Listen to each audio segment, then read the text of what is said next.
तो यार ये है आज की हमारी इस कहानी का मेन कैरेक्टर जिसका नाम है रे। इसके पास इस दुनिया की सबसे बड़ी ताकत है और इस पूरे वर्ल्ड में इससे ज्यादा पावरफुल और कोई भी नहीं। इसकी पावर्स के सामने वर्ल्ड की टॉप लेवल मैजिशियंस और फाइटर्स भी कुछ नहीं कर पाते। असल में इस एनिमी के अंदर दो तरह की फैमिलीज के लोग रहते हैं, एक रॉयल फैमिली और एक ऑर्डिनरी फैमिली। रॉयल फैमिलीज के लोग ऑर्डिनरी फैमिली के लोगों को कभी भी अच्छे से ट्रीट तक नहीं करते। ये लोग बिल्कुल ही ऑर्डिनरी फैमिली के लोगों को नीची जाति का और कमजोर मानते हैं और ये अपना मेन कैरेक्टर रे इसी ऑर्डिनरी फैमिली से बिलोंग करता है। उसके पास भले इस पूरे वर्ल्ड की टॉप लेवल पावर्स है, लेकिन उसके अकेडमी में कोई भी स्टूडेंट उसकी इन पावर्स के बारे में नहीं जानता। हर कोई उसे बस एक कमजोर और नीची जाति का मानता है। लेकिन यार इनको क्या पता कि अपना मेन कैरेक्टर रे, जिसे लोग अपने सामने कुछ भी नहीं समझते, वो पावर्स के मामले में इनके बापों का ही बाप है। इस कहानी की शुरुआत एक लड़के से होती है जो कि भागते हुए एक आदमी की तरफ जा रहा था, लेकिन इतने में कोई अनजान चीज आकर उस आदमी को वहीं पर खत्म कर देती है। और जब वो लड़का मुड़कर देखता है तो उसकी एक और साथी जमीन पर पड़ी हुई थी। अपने दो साथियों को इस हालत में देखकर उसका गुस्सा बहुत तेज से बढ़ने लगा, जिससे उसकी पावर्स आउट ऑफ कंट्रोल हो जाती है और उसके चारों तरफ एक काफी बड़ा आइस बॉल क्रिएट हो जाता है। लेकिन कुछ ही देर में वो आइस बॉल पूरी तरह से कांच के टुकड़ों में बिखर गया। अब यहाँ पर इसके सीधा कुछ सालों बाद का सीन दिखाया जाता है, जहाँ एक मैजिक अकेडमी में रे नाम का एक लड़का एडमिशन लेता है। अंदर जाते हुए जब वो अपनी बुक में क्लासरूम का रास्ता ढूंढ रहा था कि तभी उसे एक लड़की टकराती है। अब इससे पहले वो लड़की नीचे गिरती, अपना रे बिल्कुल एक हीरो स्टाइल में उसे पकड़ लेता है। रे का ये हैंडसम चेहरा देखकर वो लड़की बिल्कुल ही शर्म के मारे लाल हो गई और रे से उसके बारे में पूछती है। उसके पीछे खड़ी दो लड़कियां बातें करने लगी कि मैंने सुना है कि आज हमारी इस अकेडमी में एक ऑर्डिनरी लड़का पढ़ने आने वाला है, लगता है ये वही है। अभी सुनते ही जो लड़की पहले तो रे से शर्मा रही थी, वो तुरंत ही पीछे हटकर उसे ऑर्डिनरी क्या के काफी बुरा भला सुनाने लग जाती है। वो तो बिल्कुल ही ऐसी हरकत करने लग जाती है कि जैसे उसका हाथ पता नहीं किसी कीचड़ में लग गया हो। और यार ये लड़की ऐसा यहाँ पर इसलिए कर रही है क्योंकि जिस अकेडमी के अंदर अपने रे ने एडमिशन लिया है उसके अंदर सारे स्टूडेंट्स ही रॉयल फैमिली से बिलोंग करते हैं, जहाँ रॉयल फैमिलीज के लोग ऑर्डिनरी फैमिली के लोगों को बिल्कुल ही नीचा समझते हैं। जैसे काफी जगहों पर होता है ना कि लोग लोअर कास्ट और अपर कास्ट के बीच डिफरेंस क्रिएट करते हैं, वैसा ही कुछ यहाँ पर भी है। अब रे का सामना एल्बर्ट और उसके दोस्तों से होता है, जहाँ पर ये लोग भी ऑर्डिनरी स्टूडेंट से काफी नफरत करते हैं। उनके हिसाब से तो इस ग्रेट मैजिक अकेडमी में सिर्फ रॉयल फैमिली के बच्चों को पढ़ने का हक है, ना कि किसी ऑर्डिनरी फैमिली के बच्चों को। रे फिर भी उसे काफी अच्छे से बर्ताव करता है और उसे दोस्ती के लिए हाथ बढ़ाता है। लेकिन यार ये लोग रॉयल फैमिली के बच्चे जो है उनका बर्ताव तो कभी चेंज होने वाला था नहीं। रे उससे कहता है कि चाहे तुम लोग जो भी सोचो मेरे बारे में, मुझे उससे घंटा फर्क नहीं पड़ता, मैं तो इसी अकेडमी के अंदर पढ़ूंगा। ये सुनते ही एल्बर्ट गुस्से में आकर रे को मारने वाला था कि तभी रोज नाम की एक लड़की आकर उसे रोक लेती है। रोज को देखती ही एल्बर्ट और उसका पूरा ग्रुप वहां से जाने लग गया, क्योंकि रोज इस पूरे सिटी में टॉप 3 फैमिलीज में आती है। एल्बर्ट के जाने के बाद रोज रे को अपना नाम बताते हुए कहती है कि अगर तुम्हें इस अकेडमी के अंदर एडमिशन मिला है तो जरूर तुम्हें कुछ खास ही होगा। जाते हुए रोज उसे कहती है कि अगर तुम्हें कुछ भी प्रॉब्लम हो तो मुझसे आकर बात कर सकते हो। अब इसके बाद हमें ऑडिटोरियम का सीन दिखाया जाता है, जहाँ पर प्रिंसिपल सारे न्यू स्टूडेंट्स का वेलकम करती है। वो सभी से कहती है कि तुम लोग को यहाँ पर एडमिशन मिल गया, ये कोई बड़ी बात नहीं है, लेकिन आगे अब हर किसी को कड़ी मेहनत करके एक अच्छा मैजिशियन और स्वर्ड्समैन बनना होगा। प्रिंसिपल का लेक्चर खत्म होने के बाद रोज सबके सामने आकर स्टूडेंट्स का वेलकम करती है, और ऐसा इसलिए क्योंकि वो स्कूल की रिप्रेजेंटेटिव है। इसके बाद क्लासरूम में आने पर प्रोफेसर ग्रे रे को सभी स्टूडेंट्स से इंट्रोड्यूस कराती है। सभी रे को देख के हैरान थे और ज्यादा किसी को रे से प्रॉब्लम नहीं होती, लेकिन वही एल्बर्ट रे से बहुत चिढ़ रहा था क्योंकि वो एक ऑर्डिनरी के साथ कभी नहीं रह सकता। तभी जब रे क्लास में अपनी सीट पर बैठने के बाद बाहर देखता है तो बाहर का वो खूबसूरत नजारा अचानक से ही एक डिस्ट्रक्शन से भरी हुई जगह में बदल जाता है। पर सिर्फ कुछ ही देर में सब कुछ नॉर्मल भी हो गया। यहाँ पर देखने में ऐसा लगा कि जैसे रे को कुछ याद आ रहा है। रे का ध्यान क्लास में ना होकर बाहर था, जो देख के टीचर उसके ऊपर चौक फेंक दिया है। लेकिन यार रे हमेशा की तरह इस सब मामलों में अलर्ट रहा करता है, तो जल्दी से उस चौक को पकड़ लेता है। पर ये चौक थोड़ी अलग थी, उसको पकड़ते ही वो ब्लास्ट हो गया, जिसका पूरा डस्ट उसके चेहरे पर आ जाता है और पूरी क्लास में इससे उसका मजाक ही बन गया। वैसे भी डिस्ट्रक्शन से भरी जिस सिटी का नजारा दिखाया गया था उसके बारे में आगे तुम्हें जल्दी पता चल जाएगा। इधर क्लास में प्रोफेसर सभी को 7 ग्रेटेस्ट सॉर्सर के बारे में बताती है, और ये सॉर्सर्स को मैजिशियंस भी कहा जाता है, ऐसे लोग जिनके पास कुछ स्पेशल मैजिक एबिलिटी इस्तेमाल करने की ताकत होती है। इन 7 ग्रेट सॉर्सर्स में से फर्स्ट है इस अकेडमी की प्रिंसिपल, जिसे ब्लेड सॉर्सर भी कहा जाता है, और दूसरी कैरोलिन नाम की एक प्रोफेसर है जिसे स्पेल बाइंडिंग सॉर्सर भी कहा जाता है, और तीसरा एक आइस ब्लेड सॉर्सर। लेकिन यार किसी को भी इसके बारे में कोई जानकारी नहीं होती है, क्योंकि वो लास्ट वॉर के बाद कहाँ गायब है, किसी को भी इसके बारे में कोई भी जानकारी नहीं है। और अब बचे बाकी 4 सॉर्सर्स, लेकिन इनके बारे में भी किसी को कुछ ज्यादा पता नहीं। ऐसा ही माना जाता है कि आइस ब्लेड सॉर्सर इन सभी में सबसे ज्यादा ताकतवर है। प्रोफेसर उनसे कहते हैं कि तुम सबका एक गोल होना चाहिए कि तुम इन 7 ग्रेट सॉर्सर्स की तरह बनो। और यहाँ हमेशा की तरह एल्बर्ट को ब्लेड के होने से दिक्कत होती है। वो कहता है कि अगर हमें ग्रेट सॉर्सर बनना ही है तो हमारे बीच ऑर्डिनरी स्टूडेंट क्यों है, और यार तुम लोग भी अभी चिंता मत करो, रे के बारे में भी बहुत कुछ रिवील होना बाकी है। प्रोफेसर गुस्से में उसे कहते हैं कि अभी तुमने तो कुछ किया भी नहीं, लेकिन रे ने इस अकेडमी के टॉप एंट्रेंस टेस्ट और पर्सनल इंटरव्यू को पास किया है, इसलिए उसे एडमिशन मिला। वो अपने दम पर इस अकेडमी में आया है, तो मुझे नहीं लगता कि इससे तुम लोगों को भी कोई एतराज होना चाहिए।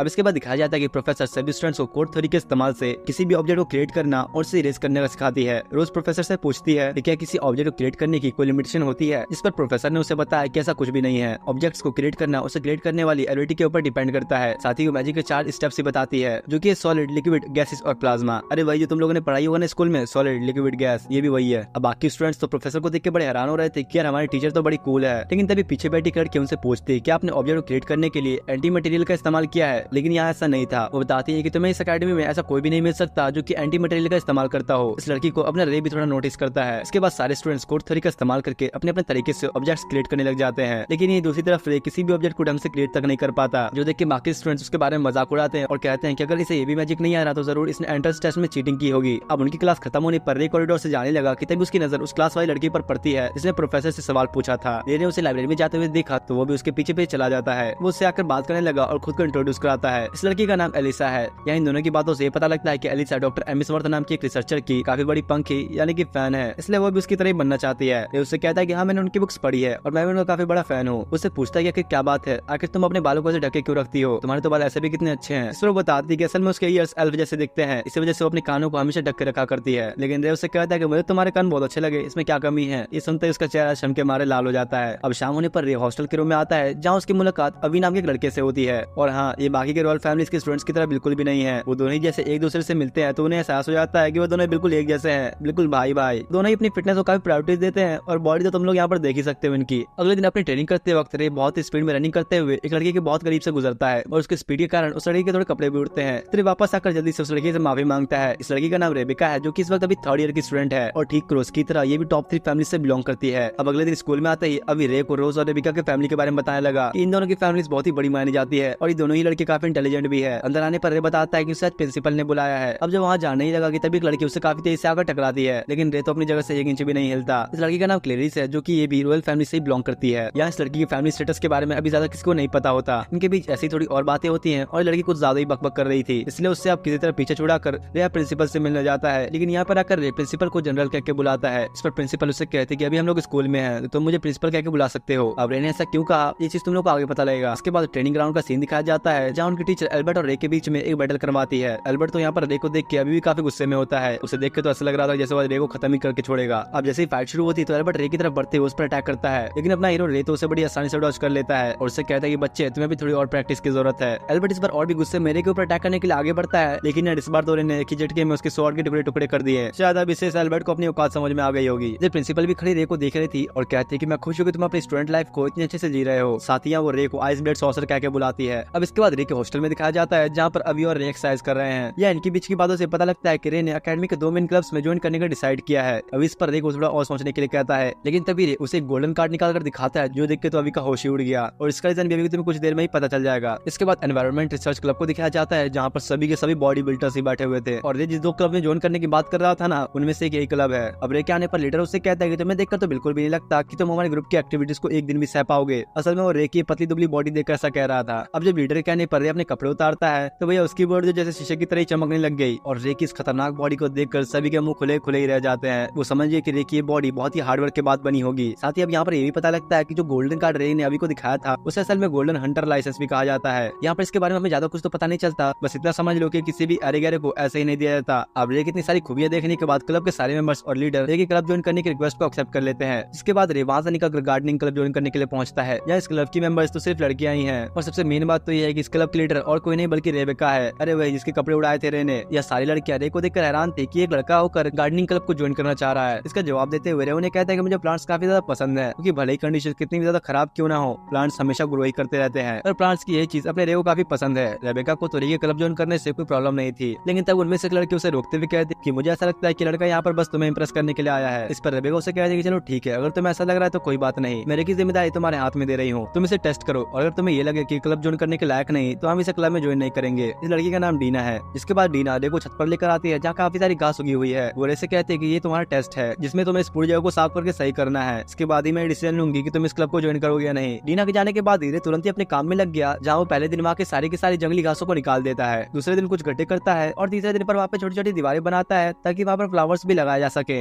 वो काम कर रहा था कि तभी रेबिका उसे खाने के लिए कुछ सैंडविचेस लेकर आती है। रेबिका का शुक्रिया करते हुए उन्हें बैठकर खाने ही लगता है कि तभी उन्हें नीचे से कुछ आवाज आती है जहाँ उन्हें देखने पर पता चलता है कि नीचे कुछ स्टूडेंट्स तलवारबाजी की प्रैक्टिस कर रहे हैं। रेबिका रे को बताती है कि ये लोग आने वाले कॉम्पिटिशन की तैयारी कर रहे हैं जहाँ उस कॉम्पिटिशन के अंदर स्ट्रॉन्गेस्ट स्वॉर्ड फाइटर को चुना जाएगा। इस सुनकर रे भी सोचने लगा कि शायद उसे भी इस कॉम्पिटिशन में पार्ट लेना चाहिए। अब इतने बातें करते हुए यहाँ रेबिका की नजर रे की चमकती हुई डोले शोले पर पड़ती है, जिसे वो तो लगातार घूरने लग जाती है और इसे कहती है क्या मैं तुम्हारी इस बॉडी को टच कर सकती हूँ। अब इतनी बॉडी बनाने का भी क्या ही फायदा कि अगर किसी लड़की के हाथ तुम्हारी इस बॉडी पर न लगे। इसके बाद दिखाया जाता है कि सही मेंबर्स रे की गार्डनिंग स्किल्स को देखकर काफी इंप्रेस हो गए थे और इन्हें भी उसे क्लब ज्वाइन करने की परमिशन दे ही देती है। कुछ देर बाद प्रिंसिपल रे को एक लेटर दिखाते हुए बताती है कि इंटेलिजेंस एजेंसी के अनुसार उनकी एकेडमी के अंदर शायद इस वक्त कोई जासूस मौजूद है, इसलिए तुम भी अब सावधान रहना। इसके बाद शाम होने पर रे अपने हॉस्टल की तरफ जाने लगा कि तभी रास्ते में उसे क्लेरिस दिखती है जो कि काफी बारीकी से जमीन पर चलने वाले कीड़ों को देख रही थी। ये लड़की याद है ना, ये वही है वर्क करने वाली। रे के पूछने पर वो कहते हैं उसे इन छोटे छोटे कीड़ों को देखना काफी पसंद है। वैसे तो ये चीज रॉयल फैमिली के लोगों के लिए काफी अजीब है और यही वजह है कि उसके पास कोई ज्यादा फ्रेंड्स भी नहीं है। रे क्लेरिस को अपना फ्रेंड बना लेता है, जिस पर बेचारी तो काफी खुशी हो गई कि आज से पहले उसका कोई फ्रेंड नहीं बना और वो भी बस इसीलिए क्योंकि उसको कीड़े पसंद है। अब जब रे यार उसका फ्रेंड बन ही चुका है तो अब उसके साथ उसे डेट पर भी तो जाना ही होगा, बात आगे भी तो बढ़ानी है। इसलिए क्लेरिस रे के साथ एक दिन जंगल में जाकर इंसेक्ट्स को देखने का प्लान बनाती है। अगले दिन क्लास में प्रोफेसर रे को डिफरेंट टेक्निक ऑफ सॉर्सरी के बारे में बताने के लिए कहती है। इस पर बताता है कि अभी टोटल 7 टेक्निक्स एग्जिस्ट करती है। यहाँ रे सारे टेक्निक्स के नाम बिल्कुल करेक्ट बताता है, जिसमें सारे स्टूडेंट्स भी शॉक थे क्योंकि भाई किसी को भी इतनी उम्मीद नहीं थी कि एक ऑर्डिनरी स्टूडेंट को इतना पता होगा। जाने से पहले प्रोफेसर सभी को बताती है कि अब तुम लोग का फर्स्ट प्रैक्टिकल एग्जाम होने वाला है, इसके लिए सभी को 4-4 का ग्रुप बनाना होगा। अब रे, अभी, एलिसा और रोज चारों मिलकर अपना एक ग्रुप बनाते हैं और यही रोज को रे के ग्रुप में देखकर सभी हैरान थे कि आखिर ये इस ऑर्डिनरी के साथ ग्रुप बना रही है। इसके बाद सभी लोग प्रैक्टिकल एग्जामिनेशन के लिए फॉरेस्ट के बाहर इकट्ठा हो जाते हैं। टीचर उन्हें बताती है कि तुम सभी ग्रुप्स को फॉरेस्ट में जाकर चेक पॉइंट पर से स्टैम्प्स कलेक्ट करने होंगे और जिस ग्रुप के पास सबसे ज्यादा स्टैम्प्स होंगे वही ग्रुप विनर बनेगा। साथ ही में इस फॉरेस्ट में काफी सारे मॉन्स्टर्स भी हैं, तो इसे लड़ने के लिए तुम्हें अपनी कॉम्बैट स्किल्स का भी इस्तेमाल करना होगा। इसके तुरंत बाद प्रोफेसर एग्जाम स्टार्ट करती है। सुनते ही रे और उसका पूरा ग्रुप जंगल की तरफ निकल जाते हैं। जंगल में घूमते हुए अचानक से एलिसा के सामने काफी बड़ा मॉन्स्टर आ जाता है जो देख के वो कुछ ज्यादा ही डर जाती है। लेकिन यार अब इनके साथ रे है तो इन छोटे मोटे मॉन्स्टर से क्या डरना। वो आते ही अपनी एक ही अटैक में उस मॉन्स्टर के बीच से 2 टुकड़े कर देता है जो देखे तो सभी हैरान थे। इसके बाद थोड़ा आगे जाने पर उन लोगों को उनका फर्स्ट स्टैम्प मिल जाता है, लेकिन वही इधर एल्बर्ट और उसका पूरा ग्रुप जंगल में खो चुका था। धीरे धीरे ऐसे ही जंगल में घूमते घूमते रात हो जाती है। रे और उसका पूरा ग्रुप मस्त जंगल के बीच रुक कर आराम करते हैं। वो सभी देखी काफी तारीफ करते हैं क्योंकि यार उसकी ना सिर्फ कॉम्बैट ट्रेनिंग अच्छी है बल्कि वो तो सर्वाइवल ट्रेनिंग में भी काफी एक्सपीरियंस्ड है और रे के पास इतनी सारी एबिलिटीज होने के कारण रोज को तो रोज बस शक होता है। उसे ऐसा लगने लगा कि शायद रे उनसे भी कोई बात छुपा रहा है। अभी जब रोज से उसके बारे में पूछता है तो कहती है कि मुझे बाकियों की तरह अपनी फैमिली की रियलिटी से कोई लेना देना नहीं है। अभी रे से कहता है कि यार तुम तो हमारी उम्मीदों से भी ज्यादा बेहतर निकले। अब अभी से सब सुनते ही रे को अपनी जनरल की याद आती है क्योंकि उन्होंने भी उनसे कुछ ऐसी बात की थी। इसके बाद आपको ज्यादा रात होने पर तीनों ही सो जाते हैं, लेकिन वह रे बैठकर आसपास के माहौल पर नजर रखता है। इसी बीच उसे अपनी मास्टर की बात याद आती है जहाँ उन्होंने उससे कहा था कि अगर तुम्हें एक स्टूडेंट की तरह नॉर्मल लाइफ जीनी है तो तुम्हें अपनी आइडेंटिटी सभी छुपा कर रखनी होगी। कुछ देर बाद सुबह होने पर रे और उसके सभी साथियों को किसी को चिल्लाने की आवाज आती है। रे सुनते ही बिना कुछ सोचे जल्दी से उस आवाज की तरफ भागने लग गया, जहाँ आगे चलकर उसे दिखता है कि एक बड़े से मॉन्स्टर ने एल्बर्ट और उसके पूरे ग्रुप पर अटैक कर दिया है। लेकिन वही एल्बर्ट भी इस मॉन्स्टर के सामने कुछ भी नहीं कर पाता। इतने में रे एल्बर्ट को पुकारता है, जो सुनते ही वो मॉन्स्टर अब रे की तरफ अपना जाल फेंकने लगा। लेकिन भाई यहाँ पर अपने रे की स्पीड इतनी ज्यादा थी कि वो उससे बचते हुए सीधा जाकर अपने शॉट को लेकर उसके अंदर ही घुसा देता है। मॉन्स्टर को खत्म करने के बाद रे एल्बर्ट को उठाने के लिए आगे बढ़ता है, लेकिन यहाँ पर भी इसकी हमेशा की तरह वही हरकत होती है और ये अपनी रॉयल्टी के घमंड में आकर उससे हेल्प लेने से मना कर देता है। और इसे कहता है कि तुम तो एक ऑर्डिनरी हो, तुम्हें क्या लगता है मैं तुम जैसे मदद लूंगा। इधर अब यहाँ इतने में रोज, अभी और एलिसी पहुंच गए। अभी और एलिस एल्बर्ट के ग्रुप की मदद करने के लिए जाते हैं उन्हें पेड़ से नीचे उतारने के लिए। लेकिन भाई इधर तो अभी भी अपनी रोज को इस बात पर यकीन नहीं हो रहा कि रे ने आकर अकेले इस मॉन्स्टर को मार दिया। और अब आखिर में वो रे से पूछ ही लेती है कि यार आखिर तू है कौन। तभी दिखाया जाता है कि इन लोगों को पेड़ के पीछे से कोई छुप कर देख रहा है। वो अपने मैजिक का इस्तेमाल करके उस मरे हुए मॉन्स्टर को वापस जिंदा कर देता है, पर इस बार उस अनजाने इंसान के मैजिक की वजह से उस मॉन्स्टर का अपीयरेंस पूरी तरह से चेंज हो जाता है। ये देखे तो रे को भी कुछ समझ नहीं आता कि भला ही फिर से कैसे जिंदा हो गया। वो तेजी से आगे बढ़ते हुए उस मॉन्स्टर के ऊपर अटैक भी करता है, लेकिन उसकी खाल कुछ ज्यादा सख्त होती है तो उसके अटैक का कोई असर नहीं होता। जो देख के अब रे की पूरी टीम एक साथ आती है। रोज अपना फायरवॉल क्रिएट करके उसे थोड़ा दूर फेंकती है। इतने में अभी और एलिस भी अपनी पावर्स एक साथ मिलाकर उस पर अटैक करते हैं, जिससे अब जाकर उस मॉन्स्टर का थोड़ा सा बैलेंस बिगड़ता है। मौका देखकर रे डायरेक्ट ही जाकर उस मॉन्स्टर के बीच से 2 टुकड़े कर देता है। अभी और बाकी लोग तो ये देखकर काफी खुश होते हैं, लेकिन वही अब एल्बर्ट को भी रोज की तरह रे के ऊपर शक होने लगा। एल्बर्ट के दोस्त उससे कहते हैं कि यार हमने अब तक जितना भी रे के बारे में सोचा था ये तो उससे काफी अलग है, पर हमेशा की तरह यार इस बार भी इसको रे से चिड़ी मचती है। रे जैसा भी है एल्बर्ट को इसे कोई फर्क नहीं पड़ता, बस वो हमेशा रे के ऑर्डनरी होने की वजह से चिढ़ता है। दूसरी तरफ रे और उसके पूरे ग्रुप ने जंगल में बचे हुए आखिरी स्टैम्प को भी कलेक्ट कर लिया। रे ने यहाँ पर एलिस को अपने कंधे पर बिठाया हुआ है क्योंकि वो काफी थक चुकी है। इसके बाद फॉरेस्ट के बाहर का सीन दिखाया जाता है जहाँ पर प्रैक्टिकल एग्जाम का इंस्ट्रक्टर रे के ग्रुप को विनर अनाउंस करता है, क्योंकि उन लोगों के पास अब तक के सबसे ज्यादा स्टैम्प्स हैं। पर वहीं रे को विनर बनता देख बाकी स्टूडेंट्स खुश नहीं होते। वो बिल्कुल भी नहीं चाहते थे कि जिस ग्रुप में ऑर्डिनरी हो वो जीत जाए, लेकिन भाई अपने रे के ग्रुप मेंबर्स को इन लोगों की बातों से उतना कोई फर्क नहीं पड़ता।